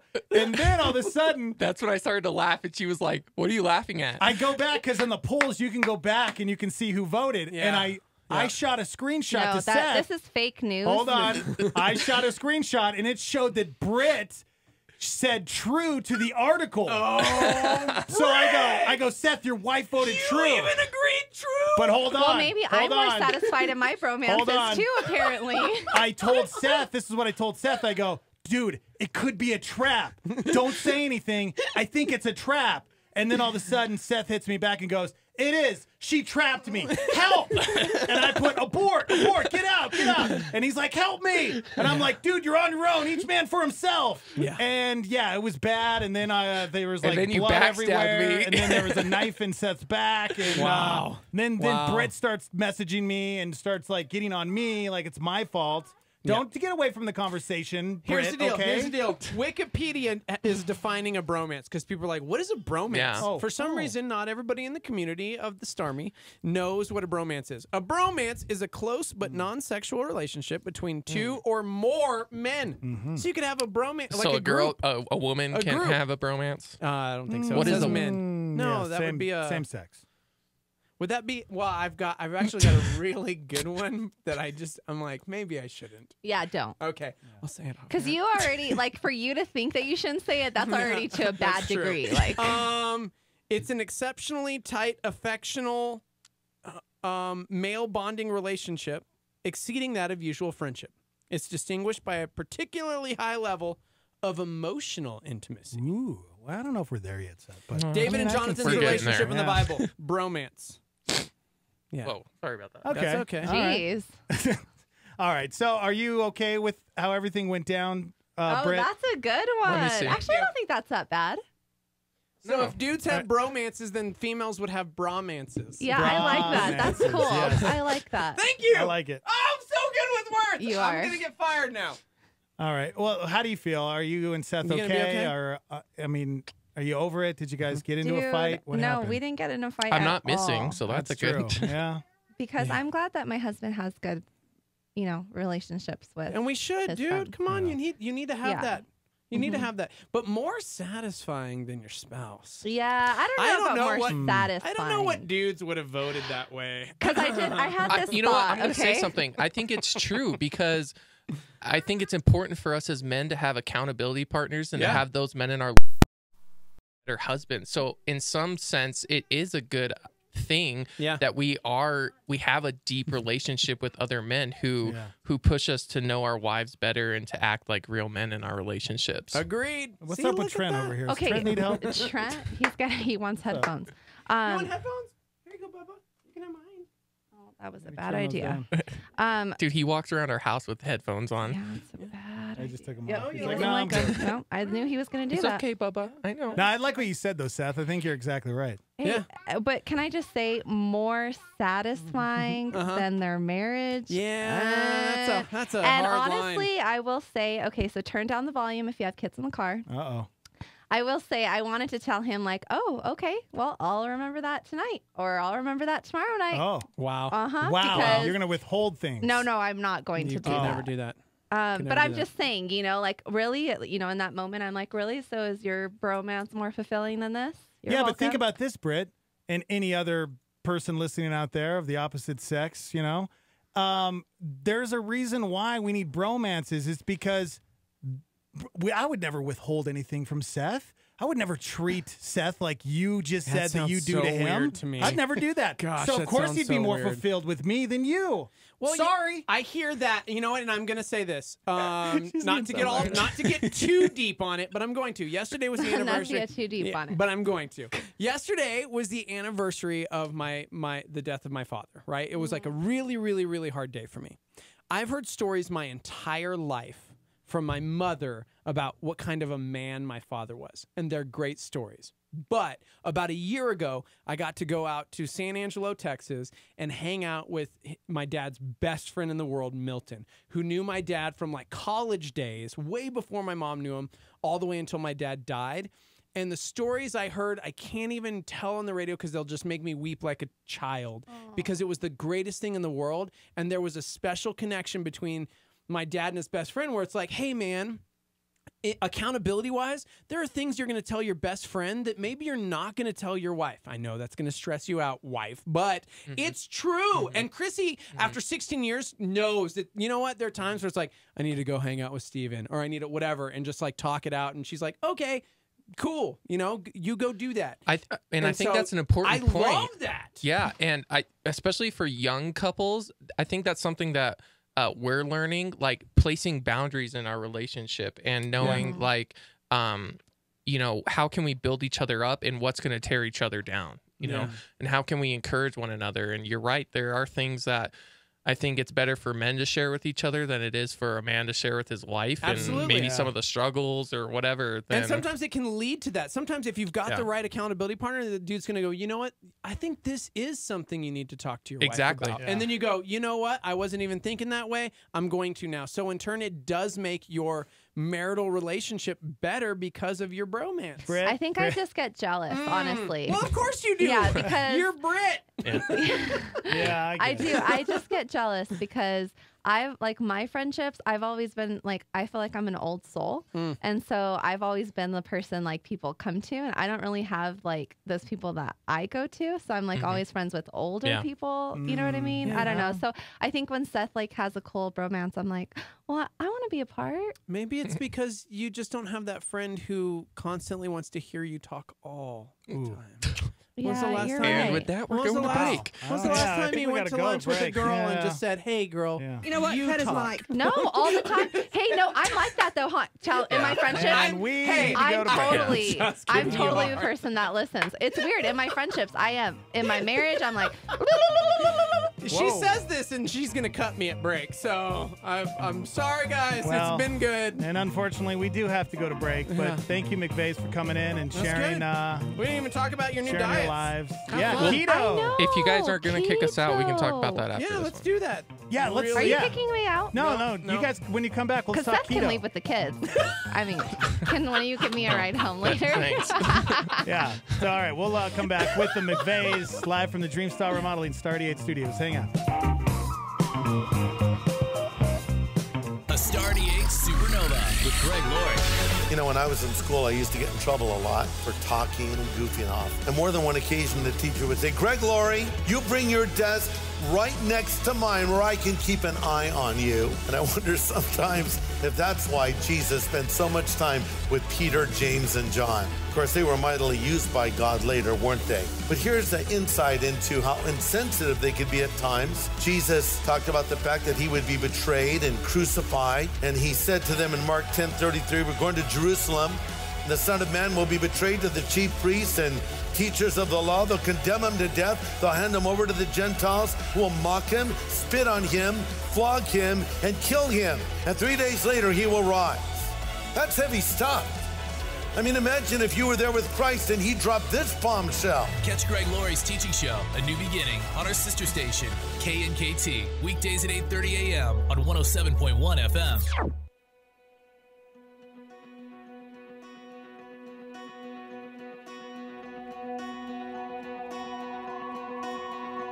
For so long I carried the weight of my past, crippled by burdens like stones on my back. I thought I had fallen too far from your grace, but you came and showed me the way. When I was lost, so searching, you were the ground beneath my feet. When I was a blind man begging, you were the eye so I could see. When the smoke was rising up,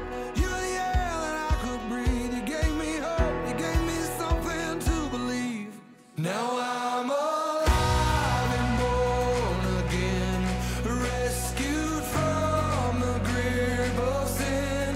God, your love came crashing in and pulled me out of the fire. I'm a survivor.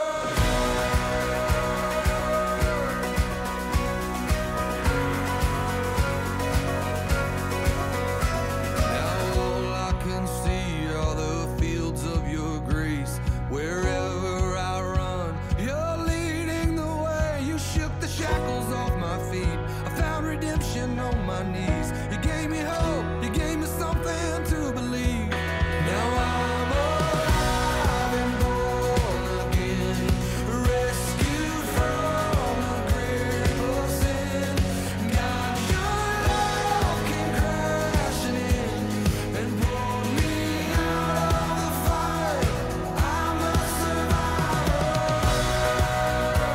Oh, I'm a survivor.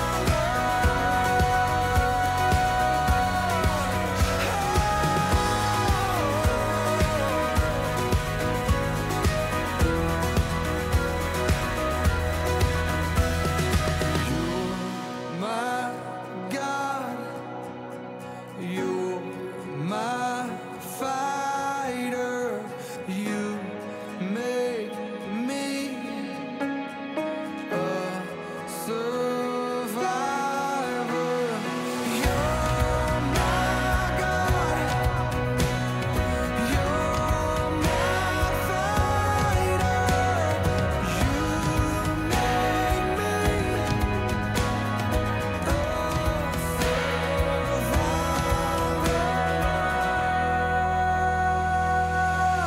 now I'm alive and born again, rescued from the grip of sin. God, your love came crashing in and pulled me out of the fire. I'm a survivor.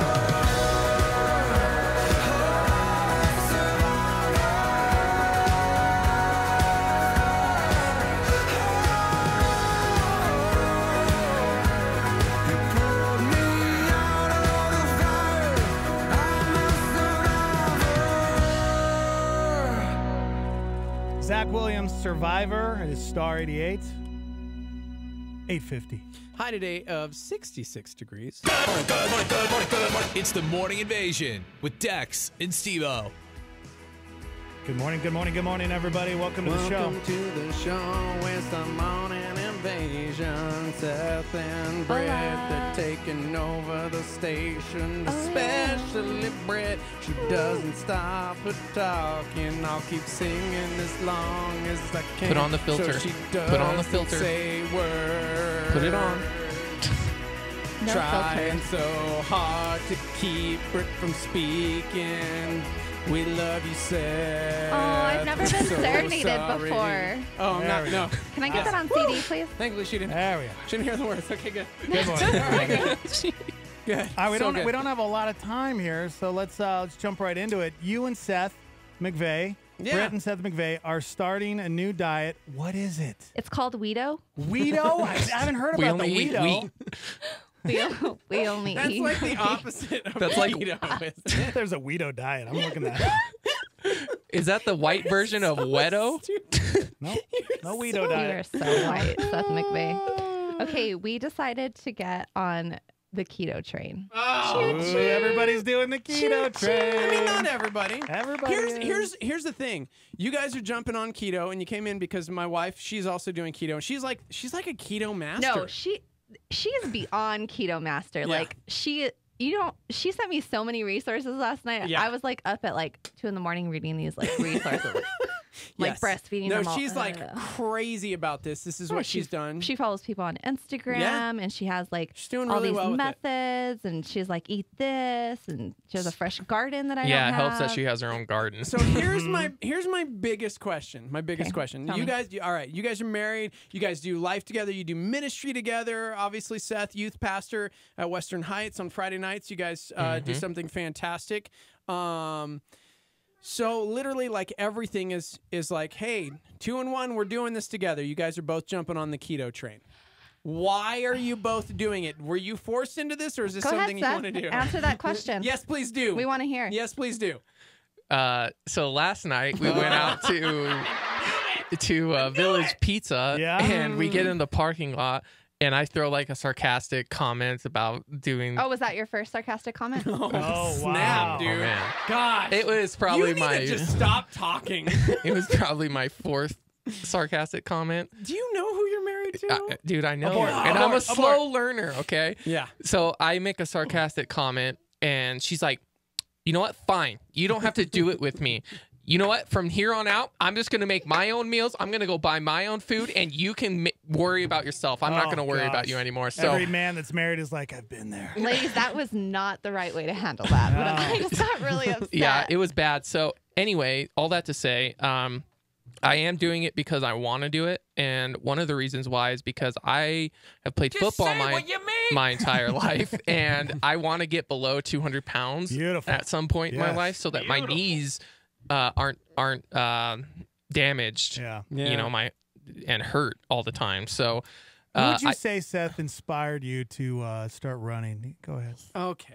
This guy named Joseph Toth. Oh, whoa, no kidding. Wow. Yeah, that's cool. No, okay, so I had a baby recently. You did? Yeah, I didn't know if you guys knew that. You had a baby? Yeah, I had a baby. I was wondering whose kid that was back Yeah, there. mine. Wait, who was that girl that called us in the Carsey. hospital that That's one crazy. day? Oh, yes. Crazy. So I was in labor on air this one time. Yeah. Yep, that was So, fun. anyways, and I'm like 30 pounds heavier than man. I've ever been in my life. You don't And look. so, dude, don't go there. 23 No, over. don't. You really No, don't. you guys, I am 30 pounds heavier. Like, I wore my truffle shuffle shirt yesterday from the Goonies. Yeah?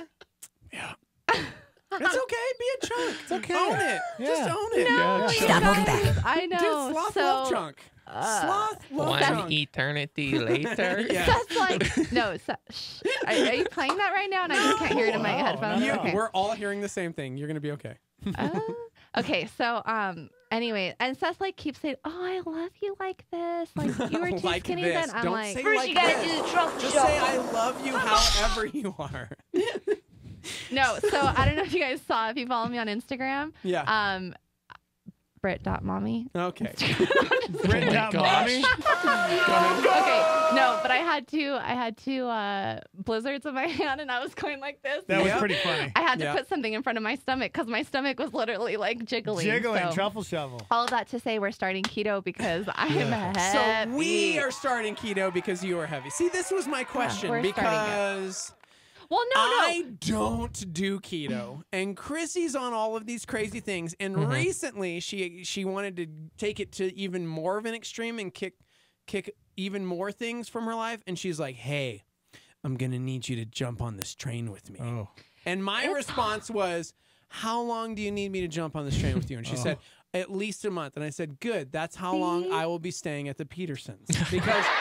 Because I'm not. You know what? I literally pray for Chrissy all the time because I do too. Because you complain about me, you are me. Yeah, that's true. Okay, you are me. Yeah. We are the same person. I asked him to do it for 1 month. I was like, please, I need your help. That's hilarious. 30 days, man. Yeah. 30 days. But here's the thing too, is that like just last night, like we got Dairy Queen, and I woke up this morning and I feel awful.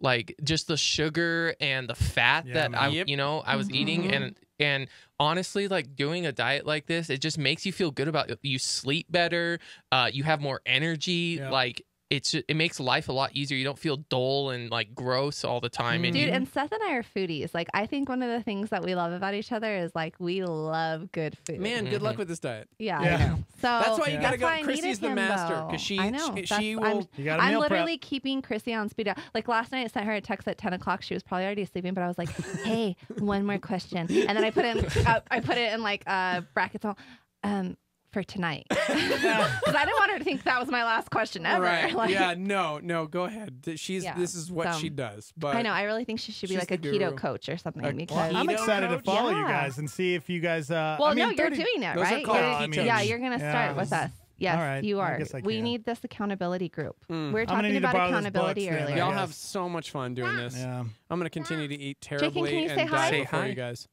Say hi. Hey, Bubba. Can you say hi? Say please. Oh, no, you're waving. He's doing sign. Yeah. It's great that you taught him sign language, but it doesn't work for radio. All right. The McVeighs, everybody. We got to go to break, but thank you guys for coming in. For Good luck. Yeah, thanks, guys. Continue to pray for Love Seth. you guys. Yep. Why don't I ever get prayers? Oh, man. You know what? Continue to pray for Britt, too. Yeah. Britt.mommy. Okay. We both need it. Amen. Everyone needs Love it. All right, guys. Oh, man. All right. We got to take a break. You guys want to chime in? We're live on Facebook and YouTube at Star 88 FM. Hang out. Ever feel stuck in a rut? No matter how hard you try, nothing seems to change. Well, James McDonald wants you to break the cycle of defeat, so listen up. All in favor of turning to God with my whole heart? I want to return to God with my whole heart. How will I know when I'm doing that? Give me an assignment, please. Okay? Fasting, weeping, mourning. See, that doesn't sound like a great week to me. But this is our problem, isn't it? We only want the dessert, we don't want the main course. We only want the result, we don't want what we have to do to get there. Nothing will accelerate your spiritual growth any faster than spending time in God's Word. For audio and print resources designed to reignite your passion for the truth, go to jamesmcdonald.com. This is KLYT Albuquerque, Santa Fe, rebroadcast on KKCJ Cannon Air Force Base, KPKJ Mintmore, K201CC Las Cruces, K203EZ Alamogordo, K207CQ Gallup, K211CW Hobbs, K212EH Silver City, K214DE Antonito, K218AK Artesia, K250AB Roswell, K293AO Alamosa, K228DQ Portales, in the free app for iOS and Android, and online at star88.fm.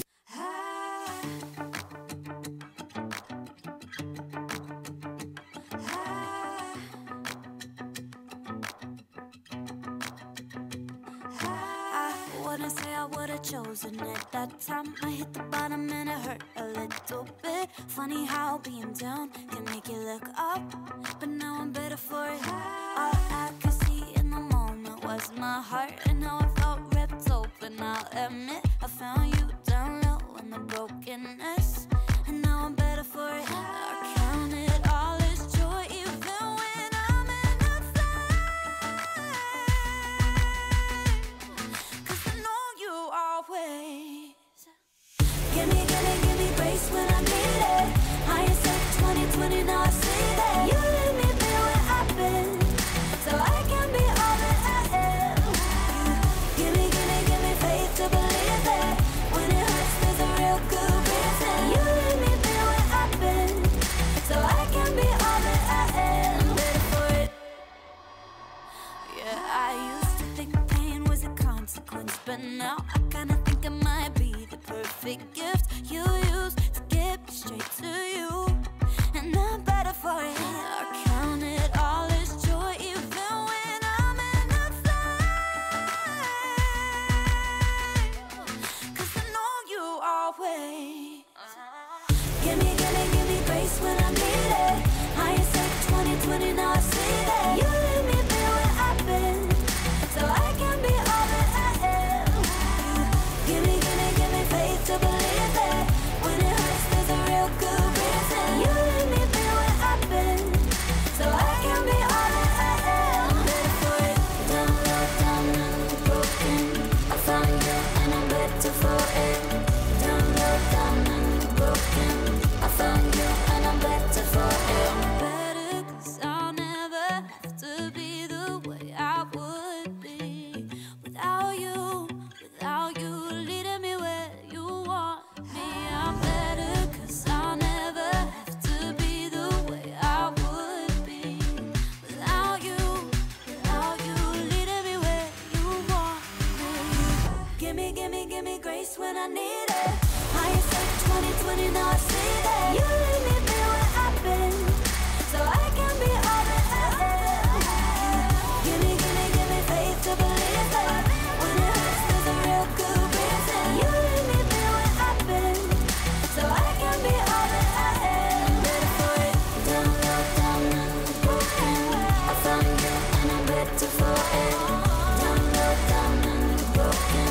I found you and I'm better for it. I found you and I'm better for it. Down low, down and broken. I found you and I'm better for it. Riley Clemens, Namashniman, better for it. It's Star 88. Good morning, 903. High today of 66 degrees.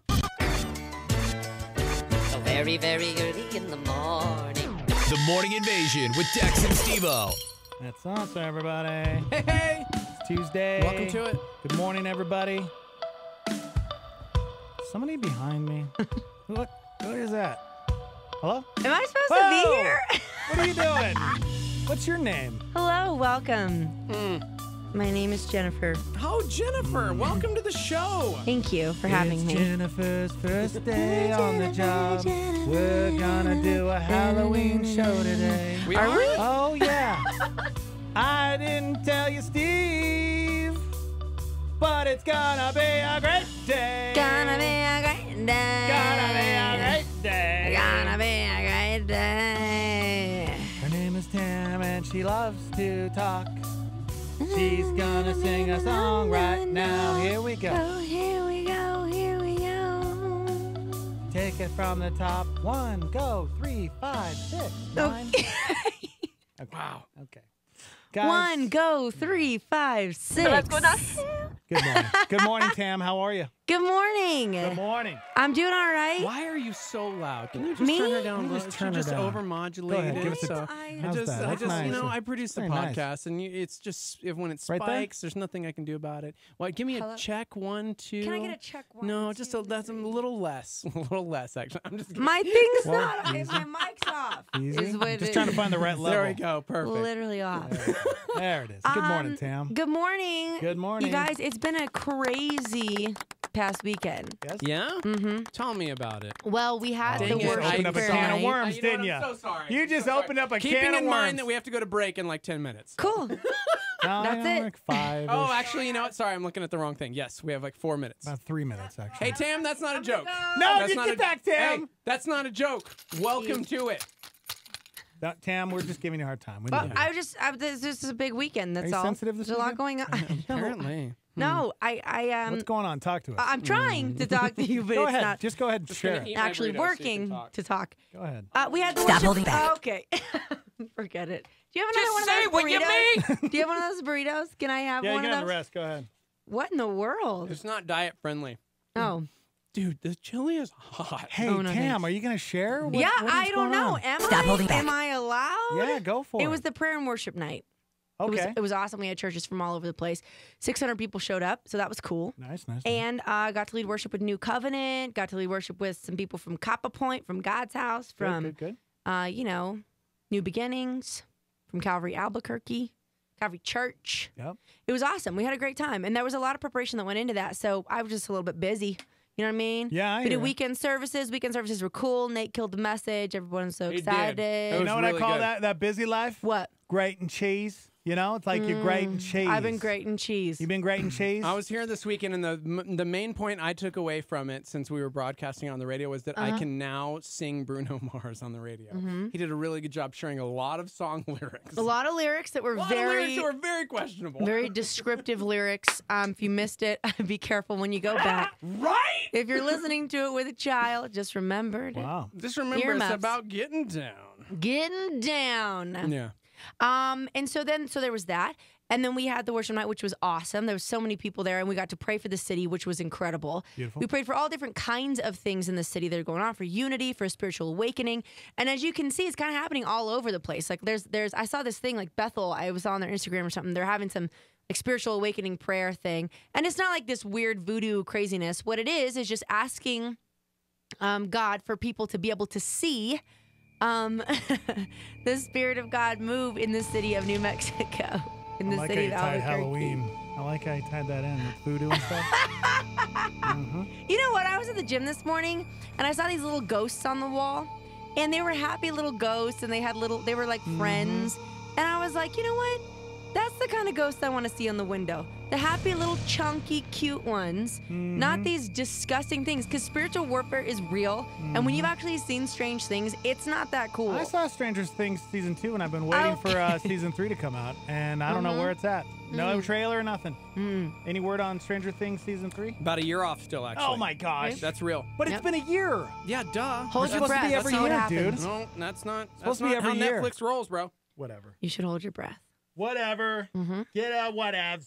Tam, that's awesome. That's really cool. I'm really happy for you. Yeah, it was a ton of fun. Lots of singing going down. There's this guy, his name's Jim Meyer, and he sings at I love Jim Meyer. New Covenant. He used to be at Sagebrush, right? Yes, he did. Yeah, he's my homie. And I like he and that dude. he and I and his wife, we used to sing at Sagebrush. His wife is great. Yeah, Lisa. She works? Yeah. Yeah, she does do a lot of promo stuff They and do everything. they do the radio. Family Life Radio. Yeah, she works Family Life Radio. She does a bunch of cool stuff. And she actually used to sell jewelry. And I remember like some of this, she used to always wear the most, and she still does, wears the most beautiful jewelry ever. And I'm big on jewelry. So like, anyway, so we had a really good time. But what was funny was he came up and he goes, the first thing he says was, are we going to be singing Battlefield, Battlefield? Because that's on YouTube from Sagebrush. And that's one of the last songs we sang together. And it was by Jordan Sparks. You know, I think I was there at that service. So were you really? Yeah, I remember that. No, you were I not. swear, I'm dead serious. Are you being serious? I'm serious. When you used to sing at Sagebrush, that's when I used to go. Well, it's on. You would see it on YouTube. Like Well, you would I remember. Oh, if I you saw do. it. But anyway, so I sang the song by Jordan Sparks, and that was such a memorable moment of my life. It's not because I sang a Jordan Sparks song, because Sagebrush does what's called feature songs. So at the end of the service, they do a song that kind of kicks in what the message was about and sort of like brings home the message through song, right? Right. And so I was a feature singer over there for about 4 years. And I remember I left for no bad reasons. No one be sad. I just went to school of ministry. I get that a lot sometimes. What happened?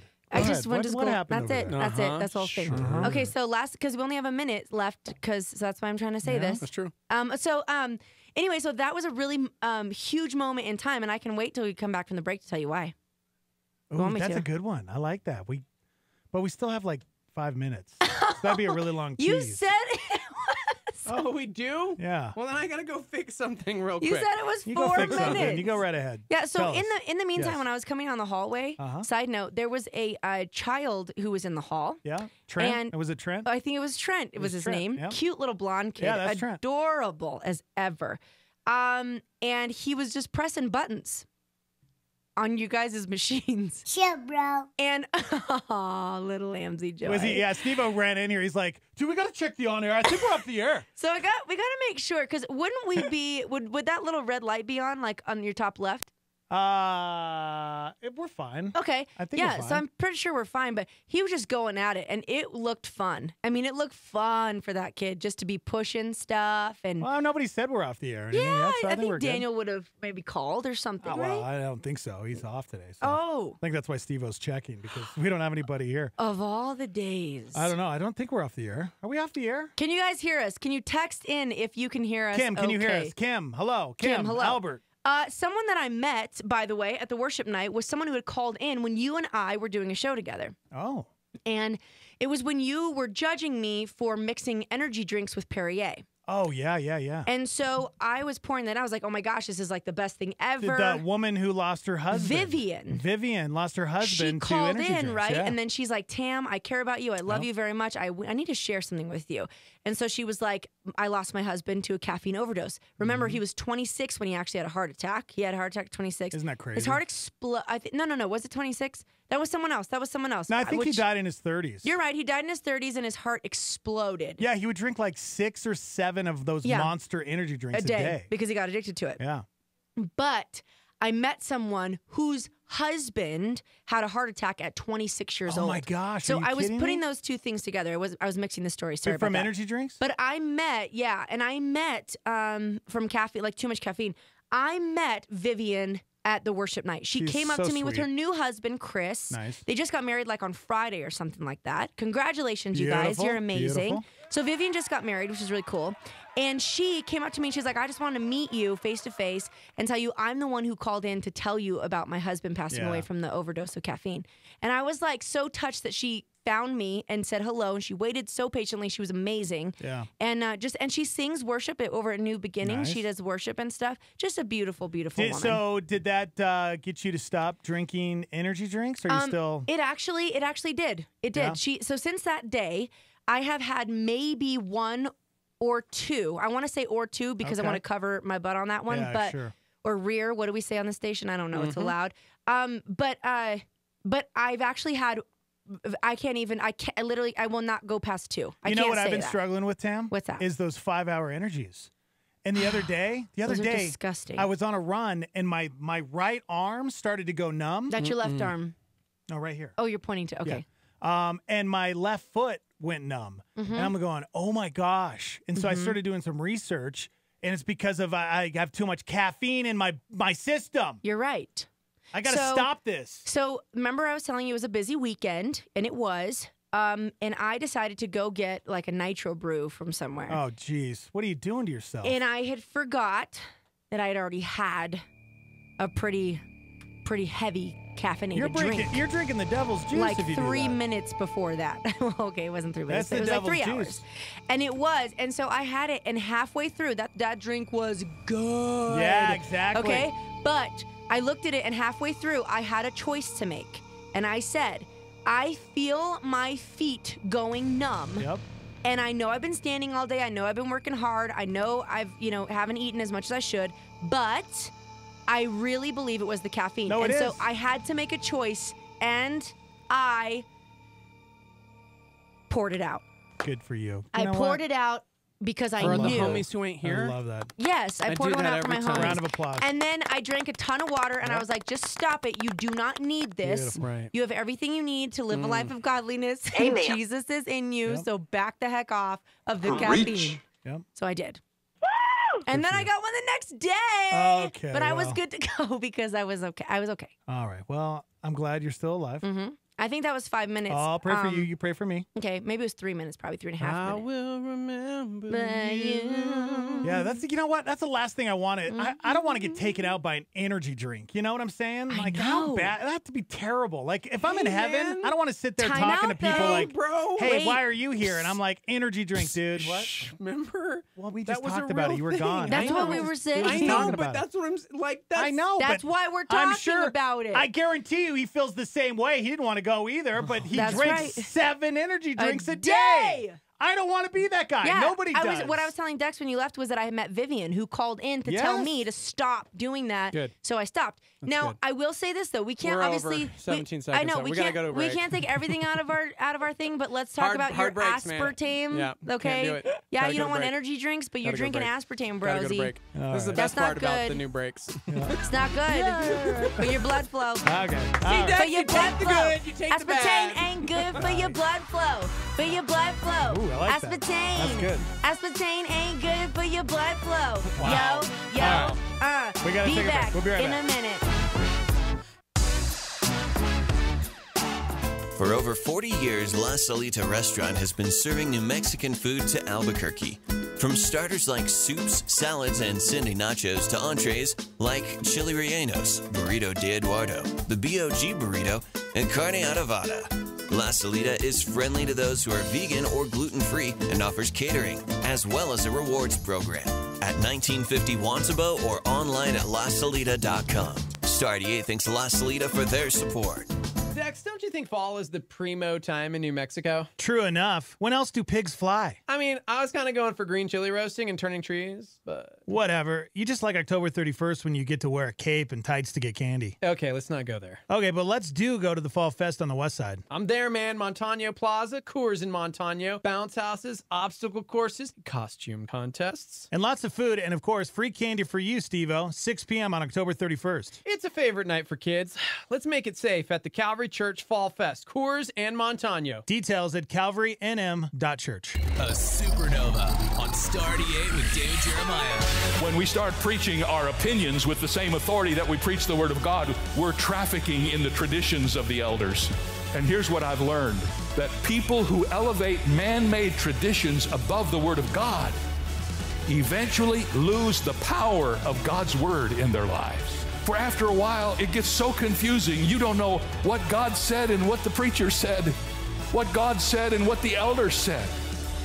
You might think I'm a slave to the Scripture. I am, because I am very frightened that if I get in any other area, it will be my words which have absolutely no authority at all and not the Word of God. Let me tell you something, men and women. When I truthfully expound the Word of God, I'm infallible. When I get off in my own territory, I'm as prone to make mistakes as anybody. Turning Point with David Jeremiah. Don't miss it on our sister station, KNKT, weekdays at 11 a.m. on 107.1 FM.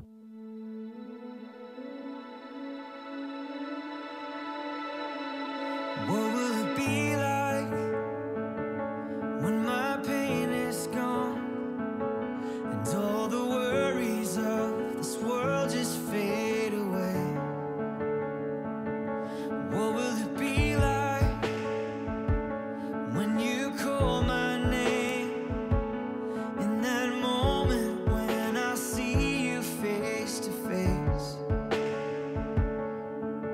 I'm waiting my whole life to hear you say, well done, my good and faithful one. Welcome to the place where you belong. Well done, my beloved child. You have run the race and now you're home. Welcome to the place where you belong.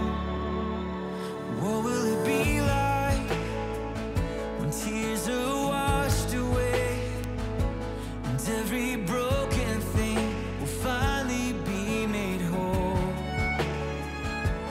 What will it be like when I come into your glory, standing in the presence of a love so beautiful? I'm waiting my whole life for that day. I will live my life to hear you say, well done, my good and faithful one. Welcome to the place where you belong. Well done, my beloved child. You have run the race and now you're home. Welcome to the place where you belong. What will it be like when I hear that sound?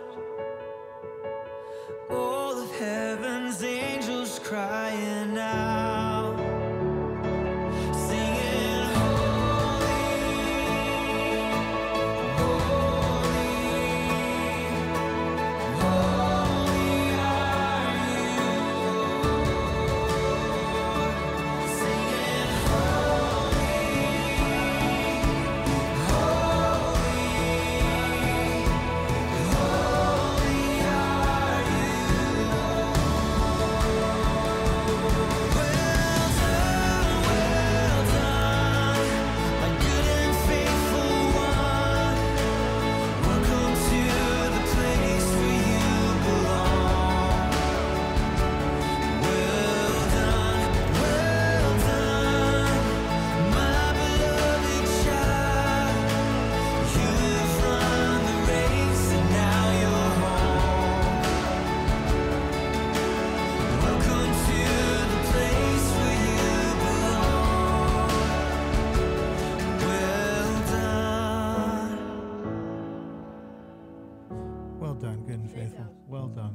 Thank you so much. Thank you, and thank you over there. The afters and well done. Yep.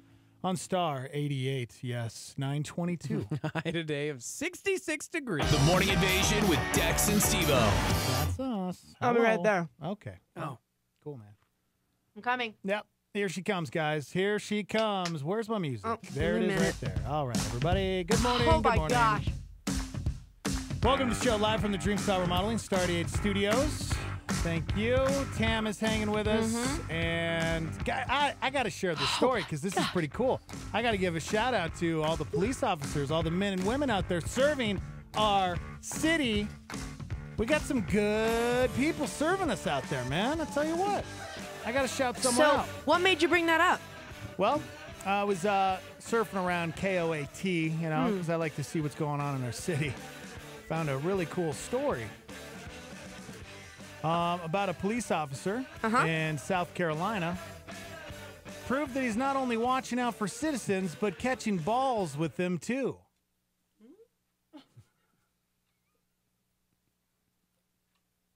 Go on.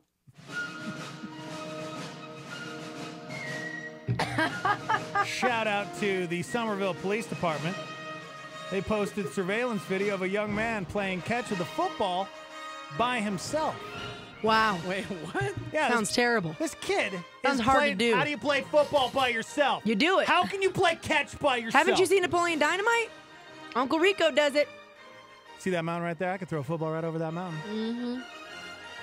Well, this police officer, he was cruising the neighborhood, and he saw this young man tossing the football up in the air at a park, and he pulls over, tells the kid to get down on the ground. No, he Stop doesn't. it right now. Pulls Stop a it. taser out. No, he did didn't. not. Teaching That's this boy not how true. real life. Okay. That didn't happen. That didn't happen. In We're But- Texas giving a world. shout out to all of our friends listening who are in like the force, and then you're like mocking them. Which, by the way, shout out to Christian who just chimed in. Christian, how are you? Yeah. Christian, how you doing? Bernalillo man? County Sheriff's Yeah. Department. My mouth is on fire. My boy. No, this police officer pulls over, gets out, and says, "Hey, man, throw me that ball. Why don't you give you a little tossy toss over here? A little A what? little tossy toss. Mm-hmm. Yeah." So what'd they do? They played catch. That's what they did, Tam. They played catch in the park. That's really sweet. They played catch in the park, Tam. That's what. You pulled that up because how were you to know that I was at the opening of an APD event yesterday? No kidding, they were. How were you to know that? I knew. I follow you on Instagram. I didn't post it on Instagram. Yeah, I know. I saw it. Okay. So I went to this cool thing yesterday Yeah, and tell us about got you. to be with the APD peeps. Can I finish my story? No, man. 'Cause I She feel took like- it. She The took story's it. over. You played catch with them. It's over. No, it's She's not wrong though. All She's right, not back wrong to you. though. New format. We're moving on. Go Back on. to you. Okay, well. What happened? I mean, I'm just reading through the details. What and happened? Keep going. There's a lot in the story. There's This not a lot. young He man. played catch. played with This the catch. young guy. man found out that his mom died of cancer. You're making that up. Yeah, no, I'm not actually. Yeah. He's homeless, so he's been living in a park by himself. Is this real? Yeah. What, you want to mock some more? No. Yeah, go ahead, mock. No. Yeah, go ahead. Tam started. I made it all up. I told you You're he the was biggest lying. Jerk. I- You're well, the biggest jerk. I can't trust you It's anymore. fine. Just move on. Let's You're go. the boy who cried wolf. That's cool, guys. Go ahead, Tam. There was Back a to you. facility yesterday that I was invited to come to. There was a little prayer Facility? that was given. It was a really cool thing. It's like this warehouse, and it's to help APD officers be in real time. So it's a 3-story building, and there's real rooms on every story. I'm so sorry. there's It's to help there's APD officers be in real time. yeah, What does like that when even they're mean? training, they say, imagine if there was a bed or a person here or this or that, or you walked into a crack house. What would you do about this and this? But now they have real live places set Crack up in this place. Wow. So With, bottom like, real floor, people? bottom floor had rooms. And they were like real kitchens and real bedrooms and real things. Then second floor, there's a real Motel 6. There's a real this. That's There's a real cool. that. Then third floor. It's like so cool. It was amazing. There was an apartment complex. It was like, Okay. it was sweet. And they've done all this crazy work on it. And they were so sweet to invite me to come by. Just you? No. Oh. There's like 1,400 other people. Oh, okay. So. Man, It's you're good. so special. There's like 45 people there. Okay, so anyway, but that happened yesterday. So are we Cool gonna story. are we gonna do what we teased? Wait, what? Jim That's Meyer? your story? You got invited to go there, and that's it? There wasn't anything cool that happened? It was cool. That is It was cool. the opening. It was the groundbreaking opening thing. It's like a shoot house that teaches and helps APD officers. Is this a joke? To be in No. real time. And they showed me, and they put all this crazy work into it. A lot of it's been donated. So Lowe's was a big part of all kinds of stuff that they did. To be fair, Tam, right now, Dexter is being very LeBron James. I think she's on the glue stick. Okay. You see, LeBron is very, very experienced. Mm. LeBron has never had a start as bad as 2-5, except for his rookie year. Mm. You see, much like LeBron, Dex has been in the industry a very, very long He time. feels he's working with a rookie. He knows how to win. You know what I'm saying? winner. And I'm a winner. Braun knows how to win, but he's with a bunch of inexperienced people who don't understand how things work. Sorry, on that note, could we go back to the story that he brought up, which was that a cop played football with a person? So Dex is just frustrated right now because of the immaturity. He feels like rookie he's trying to of the year. to do something. He's trying to win a championship, but he can't do that as long as Lonzo Ball, you are here. You know, I can go. No, don't go. I've offered to go like 4 times. Yeah, I Tam, know. don't ever leave me. Don't ever leave me. Please finish go ahead and do your Halloween story today. Hey, go ahead, Stormy. Thanks for holding. Hey, Tam. Hey, Steve-O. Whoa, dude, you all right? Hi. Hey, I'm right here, Hey, too. Mr. Toth. Ooh. Anyway, Tam, it was great to see you on Sunday. Oh, it was even great though to see you. Even though I invited Mr. Toth and saved him seats for him and his kids. Who's this? This is Chris. This is Vivian's husband, Chris. I know it. Listen. Is this Chris? Yes, it is. I don't check my... Yes, it is. Listen, you can't text me like an hour before the event and expect me to show up, dude. All right? Just going to say it. Oh, sorry. We've been Well, promoting this event for like 2 months. Yeah. Yes. Yes. So I think that's what So Chris is was my talking church. about. I think that's what Chris was talking about. Dex. Yep, here's my Yep. Are you still getting the message? Probably still coming through because of the satellites. Yeah. Yeah, it's still coming not through. Loading. Sorry, man. Okay. But Well, thanks for the invite, man. Well, I'm happy that you called, Chris. Thank you for Yeah. calling. You're awesome, That man. makes Tam of us. I just, Tam, I'm glad that you got on Dexter this morning about the whole energy drink thing, and Yes. Vivian was like, "Are they talking about me?" Yes, we were. So- We were talking about Vivian and said she has a beautiful voice and I'm she glad sings that it in the Vivian beginning. shared her story too, because I mean, I think we've saved lives. I think it's really helped, and people need to know that you can't drink that much caffeine and survive. You just And as a doesn't work. really great reminder, the surefire way to make sure somebody actually shows up to one of your things is when they don't show up to the first thing, i.e., maybe a wedding invite, and then it's mocked and made fun of on the radio for so long. Probably the second invite's going to go unnoticed. What'd you say, homeboy? What? Yeah. What happened? All right. Well, Sadly, we got to go to a break. Thank you so much. I suggest you dial 1-800-REALITY Yeah. because that makes absolutely no sense. That's true. We're That's up- very We're true. up against it. All right. We're actually up against Thanks, man. We love you, dude. Hey, will you get off my steering wheel? 'Cause No. You're grabbing it a lot, and I don't appreciate it. Trying to help you, bro. I don't need your help. Get I'm your hand tired off of- my steering Listen, wheel. people. That's Jeez, right. man. Etiquette. Damn. I get it. You think you know him because you listen to him on the radio. Don't be a jerk to my best friend. I had so many energy drinks I'll this cut morning. you. Sorry, is this thing on? I'm never going to break. You know what? Airheads, let's do this.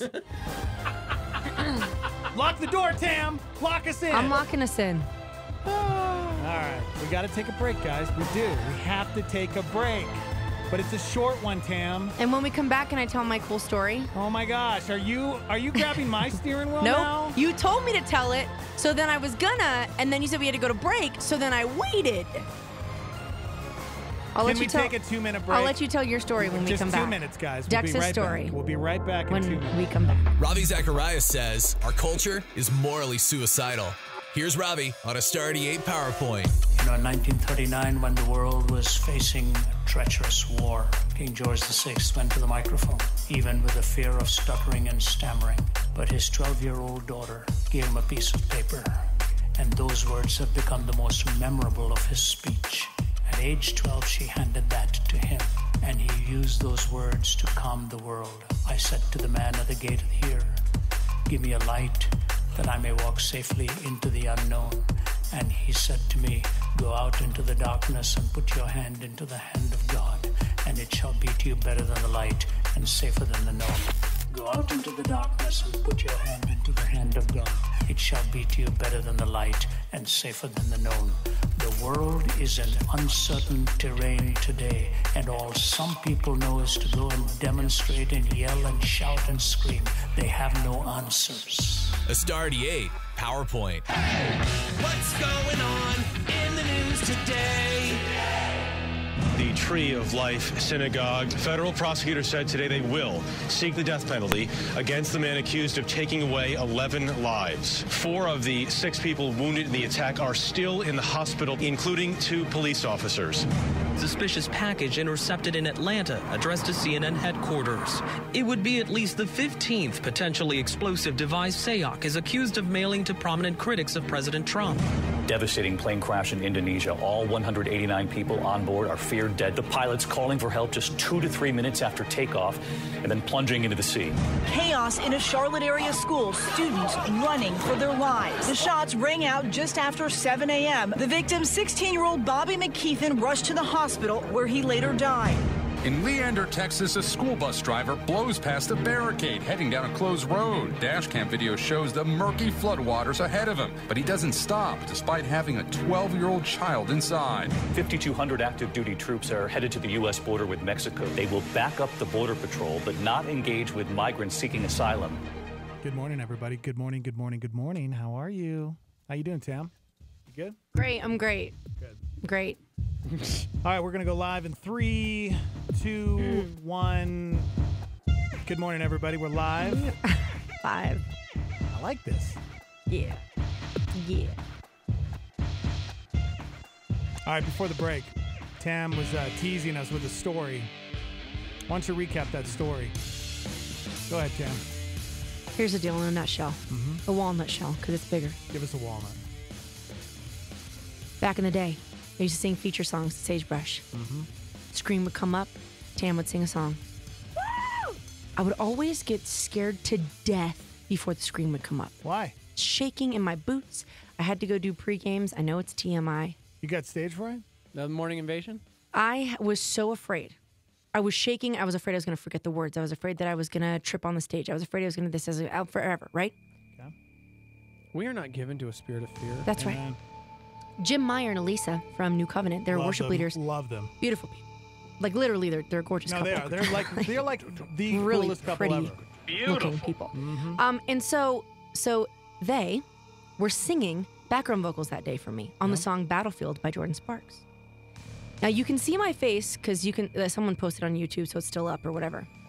You can see the switch in my face when this happens. I'm supposed to be singing this song, and right before the screen comes up, I'm standing there shaking, feeling like I'm going to pass out. And you know what I said to myself? Self, you are being dumb. You are being dumb. This is enough. This is not about you. The things that you do, the way that you are, the songs that you sing, this has nothing to do with you. You are here to do what God has called you to do. And if you are afraid of something that God has not told you to be afraid of, then girl, you are in the wrong. So I start praying, and I'm like, look. Ooh, that's way better. Oh, hey, that's literally that's it. Oh my gosh. Maybe I should get back on that keto diet. I like how thin I look in the picture. Oh, a little man. nasally, but a little nasally. A little pitchy. Okay, so here's the thing. Oh, a little pitchy there. Wow, man. How does that make you feel? Just a little pitchy. I mean, that was a long time ago. It was like 7 years ago. Yeah. To be fair, So- Tam's always a little pitchy. So, okay. That's like the worst thing. All right. So the screen's about to go up. Yes. And I'm thinking, I got to sing this song. And you know what? If the words aren't back there, because they have confidence monitors, I'm like, if the words aren't back there, you know what, Tam? You've practiced this song so many times. God is big enough to bring those words to your mind. This is like a Carmen video. And so the screen starts to come up. Yes.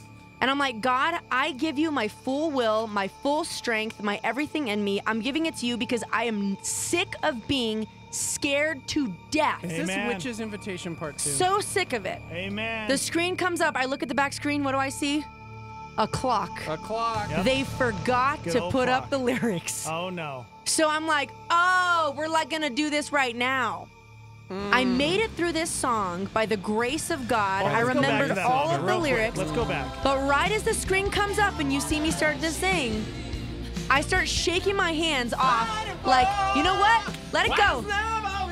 Like a battlefield, a battlefield, a battlefield. Oh, look, here we go. So you're going to see Jim. He's going to be playing guitar. There he is. Look at Jim. There's Elisa. Look at the top. There she is. I love them. I'm not gonna lie, I love that song. Jordan Sparks was actually at Harvest America with Greg Laurie. Was she really? Or it wasn't Harvest America, it was Harvest Crusade. I bet she killed it. No, it was Harvest America. I bet she did great. Hey, focus, you two. Back to the This story. was the song Yeah? that broke me to understand that even when you think you're not being prideful, Yeah? this is a form of pride. Beautiful. When you are that afraid to mess up so much, that is making you're the one putting yourself in the seat saying, I'm controlling this, I'm going to be this. No, it's not you who does the work. God literally makes your brain work. So everything that you've learned, everything that you've done, it's still in God's hands if he wants to bring it to mine. So when I fail a test, it's not my fault because God's the one that uses my I brain. said prepare, yes, but ultimately surrender. You have to surrender it. If we can't surrender, then we're both going to lose what we have, and that's what you have to That's realize. right. Am I right? That's Tam? right. Both hands tied. That's right behind your my back for nothing. The times when we climb so fast to fall again. So fast to fall again. Wow. Never meant to sorrow.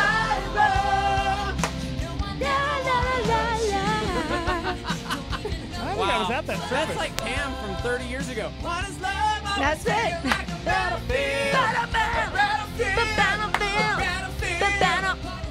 Man, that was 7 years ago, Tam. Isn't that crazy? Yeah, it's crazy. You old. So now you're telling on me to see how much I've really gained in 7 years. Wow. So that's kind of what that was like a changing, that changed my life that day. It really did. Because I was like, you know what? I was so, you know when you're scared to a point where you're like, you can't be scared anymore, and then all of a sudden you're not scared? Like of it forever? I never experienced that. That's what it was. It was like to that point of like, you know what? I'm done. And I let it go, and I believe that was an open door. Don't come back! To my future of singing. Back to you. Thank you, Tam. I love it. That was a good story. What? dude. I went to American Idol like shortly after that. Did I not? I think it was. Wasn't it right after that? Or was let it me before? look at Wikipedia. It was like a year I'm gonna after check that. your Wikipedia. It was Does like really? it was like a year know after your that. life. And I'm telling you, I really believe that was a huge help when I went to Idol was because I learned a huge Well, I learned a you could do huge that. thing. You Because could do the anything. person at Sagebrush was inexperienced and did not do their job. That's great, man. Yeah, sometimes other people don't do their job and you have to do it anyway. That's good. You still got to live. Hey, what I life heard in isn't that. fair, you know? Things No, happen. That's right. Mm-hmm. Some people make you angry. Some people, you know, they're people. I get And it. so are we. So we just got to do what we got to do. People are people, so why should it be? Anyway, that's it.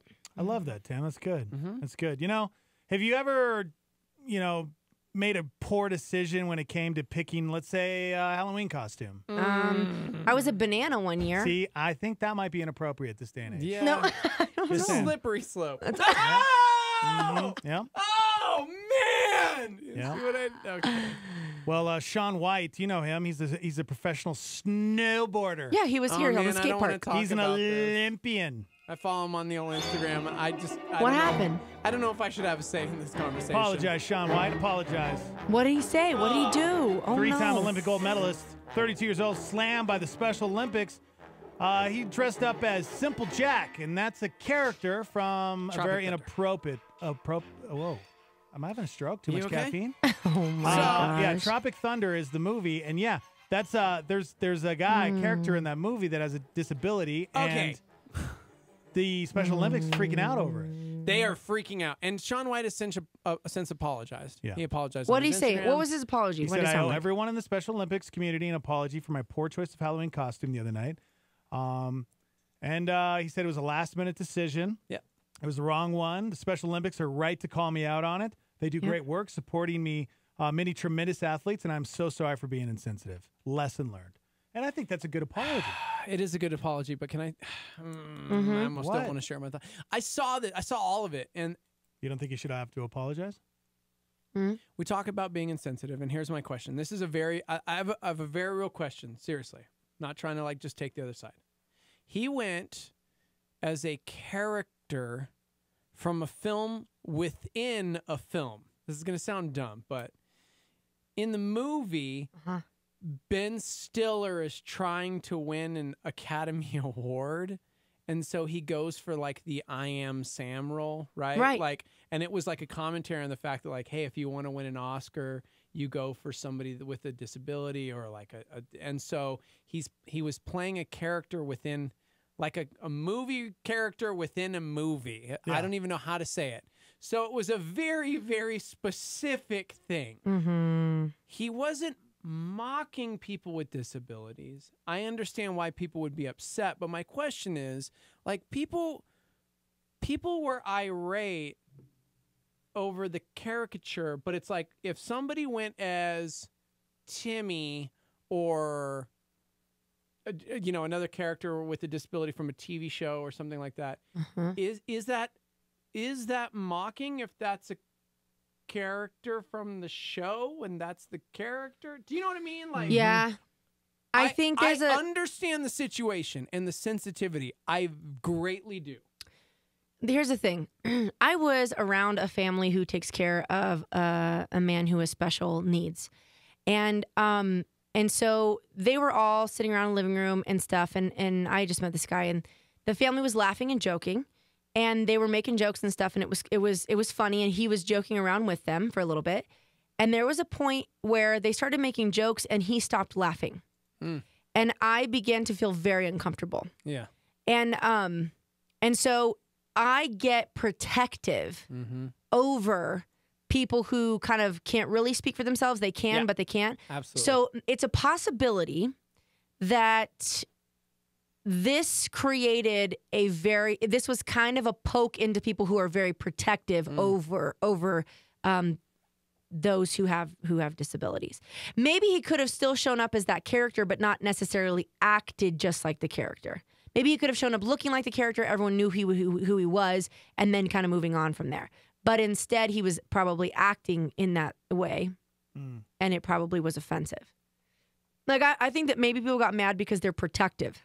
See, Becca chimed in and said, but then there's the movie White Chicks that's funny / popular, but it mocks white girls. Yeah, it okay, does. but when did White Chicks come out? That was honestly a different time than it is now. It No. is. No, it is.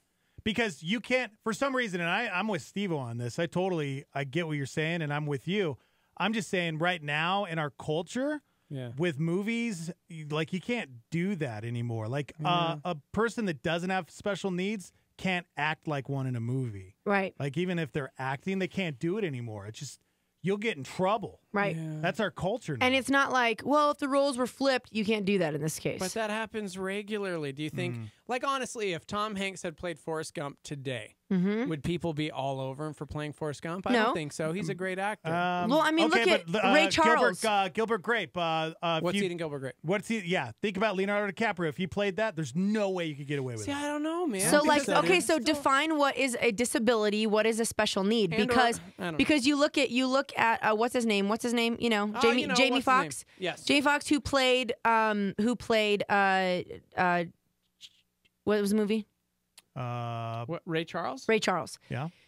Who did an incredible job, but that's also a so-called disability, right? And then you've got what's his name?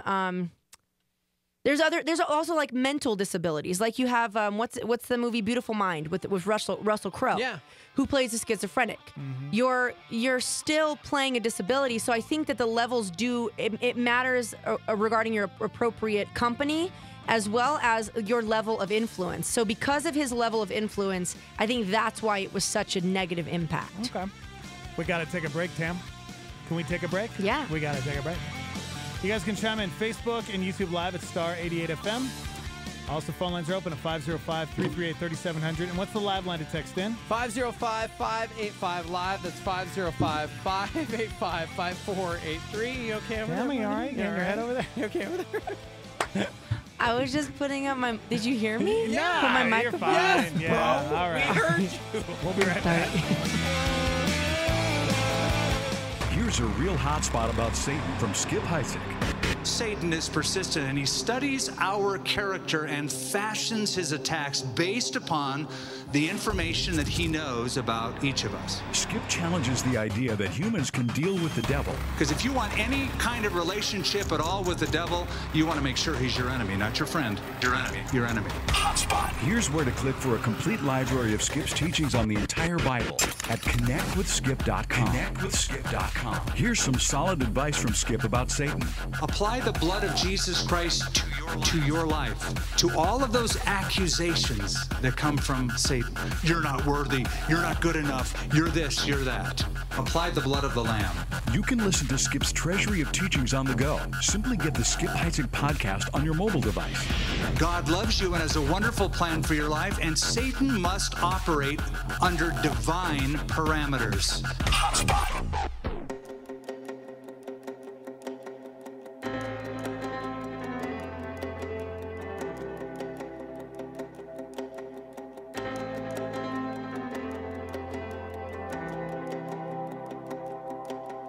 I'm the one who held the nail. It was cold between my fingertips. I've hidden in the garden. I've denied you with my very lips. God, I fall down to my knees with a hammer in my hand. You look at me, arms open, forgiven, forgiven. Child, there is freedom from all of it. Say goodbye to every sin. You are forgiven.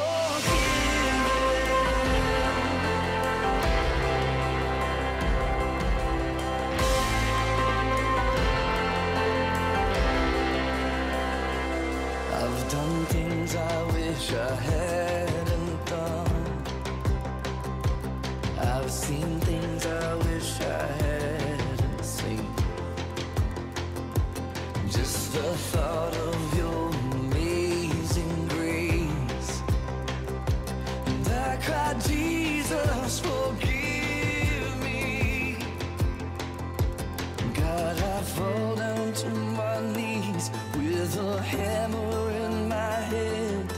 You look at me, arms open, forgiven, forgiven. Child, there is freedom from all of it. Say goodbye to every sin. You are forgiven.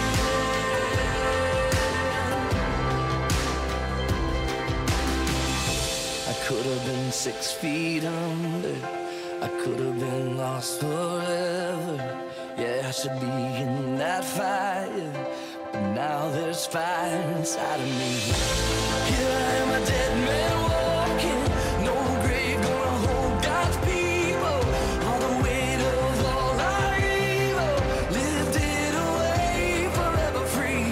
Who could believe? Who could believe? Forgiven, forgiven. You love me even when I don't deserve it. Forgiven,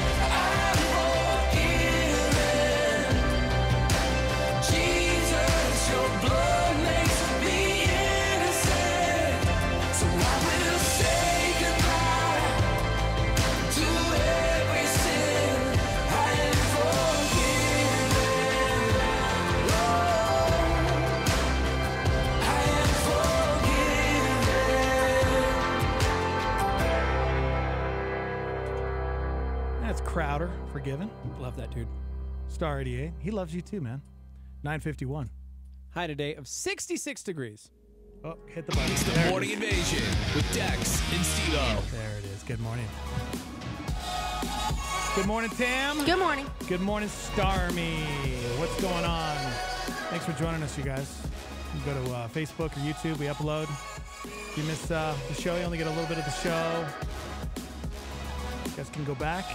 iTunes, Morning Invasion, or you can download the app and get us on demand there as well. Stream us live. Hey, don't forget, Heidi's going to be broadcasting live this Friday at Fiat on San Mateo. Really? I don't know if you know this, Tam, but we are number one in what? Radio. Wrong. Childhood hunger. Number one in childhood hunger. That means there are thousands of kids currently hungry right now in our state. Unacceptable, right? Right. What are you going to do about it, Tam? The commercial. What? I did the commercial. You did for the them. commercial for it? That's all you're going to do, huh? That's what I'm going to help. Wow. I started with the commercial to spread awareness to the people. How many are excited that Tam did the commercial? Okay. All right. You got a couple out there. I'm saying. You got a couple. All right. I think you can That's do more, how Tam. I can do more. That's right. You can. That's right. And I will. You will. That's right. And I have. Next time you're at the store, here's what I want you to do. I want you to go and grab a couple extra high protein items, okay? Mm-hmm. Jerky. Yep. Tuna pouches. Pudding snacks. Those snack packs for some comfort food. You know, stuff that's going to, fill the belly, make them feel full, and, stuff that has good nutrition, non-perishable food items. On Friday, it's going to be a drop location between 10 a.m. and 2 at that Fiat.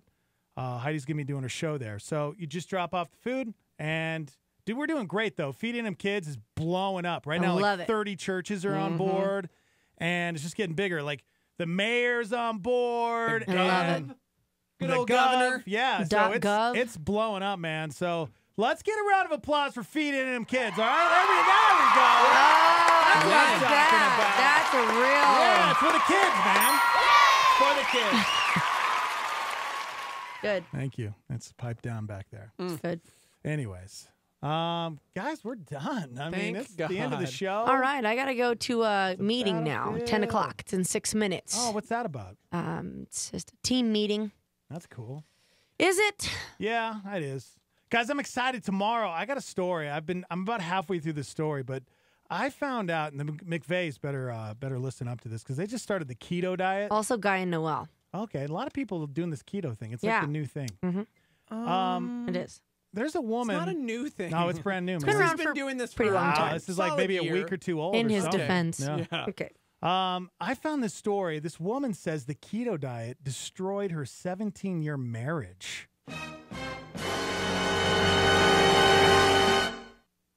Her story went viral. I'm going to share it tomorrow. I really want to know why. I mean, did she lose all the weight and then her husband was like, dude, I'm still fat? Or vice versa? You know, like what happened? Or man? is the tension of needing to be on this diet, you can't we just like talk about it now? You Look know at what the I time, mean? dude. We don't know. I seriously, this is going to take us like half the show tomorrow to dissect and go over. Yeah. People want to Pressure. talk about the keto diet. And then you're going to want to talk about other diets. Exactly. What's your favorite diet? Maybe we'll get into that topic tomorrow. I did the Atkins. It was good for me. I lost 35 pounds on non-inflammation, on fighting inflammation. You know, I've been doing the dry sauna. It's great for me, you know? There we go. Boom. So I don't know, man. But Tam, I'm glad you came in. You shared your story with us this morning. Thanks. Of breaking free of fear. The battlefield, man. The battlefield. That song is going to be stuck in my head. The next time I have fear, I'm going to have that song in my head. Thank you, Jim and Lisa Meyer. Battlefield. Thank you, the Myers. Yep, the Myers. Guys, love you guys. All right. That's it. Thank you to the McVeys for stopping by, dropping off some burritos for us. Thanks. Shout out to the Spider-Man villain Electro for all of the weird technical difficulties. Have you noticed the lights are you know power why? spikes, guys? Halloween's tomorrow, dude. I know. That's why. Halloween. That's it, bro. That's it. Well, we've talked about it enough today. legitimizing it. Tomorrow is Halloween, and we are definitely going to talk about it because we had a couple of people chiming in angry that we're even mentioning Halloween because we're Christians. Oh my gosh. And Christians can't talk about or celebrate Halloween. So feel free to tune in tomorrow or never again. Amen. Because I don't care either way. Amen. Okay. Hallelujah. Praise the Lord. Hallelujah. Hallelujah. So there's that. I love you, Tam. I love you too. Just trying to fill another minute. Miss you guys already. Mm-hmm. Feel free to say hey to me whenever you want. Whenever we have longer to talk instead of 4 breaks an hour. What's your favorite drop that I do? Is it this one? But let's go down. Or is it maybe this one? Here we go, we're grating cheese. Grating I like quality Tam. I like my little niece and nephew's voices. Okay. Oh, you do? I got a couple of those. Chill, bro. Tomorrow is Wednesday, which means Brody as well. Yeah. Yeah.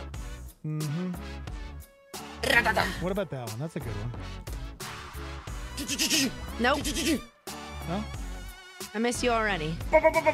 Don't drink aspartame. I really got a podcast. Nah, I have to go. I got 30 more seconds. All right. Literally have to go. It's been good. We'll see you I guys just took later. off my headphones. What about this one? Because I got guys? it. All right. What about I this got one? it. Gotta go. Are you stupid? Yeah, I am. Okay. Bye. Bye, guys. See you later. Alligators.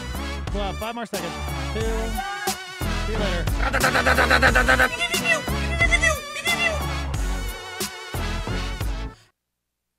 That's all we got.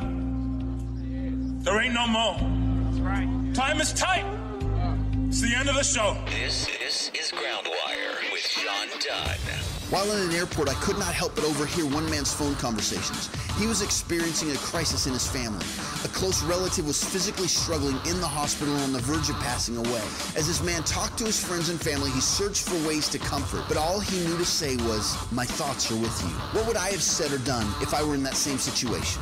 I would have offered to talk to the God of heaven, the one who created the universe, can change any circumstance, offer peace in the midst of chaos, and heal any frailty. I know that I might not be able to say anything that hadn't already been said or do anything that hadn't been done, but God can. This man boarded a plane before I had the opportunity to share with him about the God who cares and is never too busy to intervene. But I prayed for him anyway.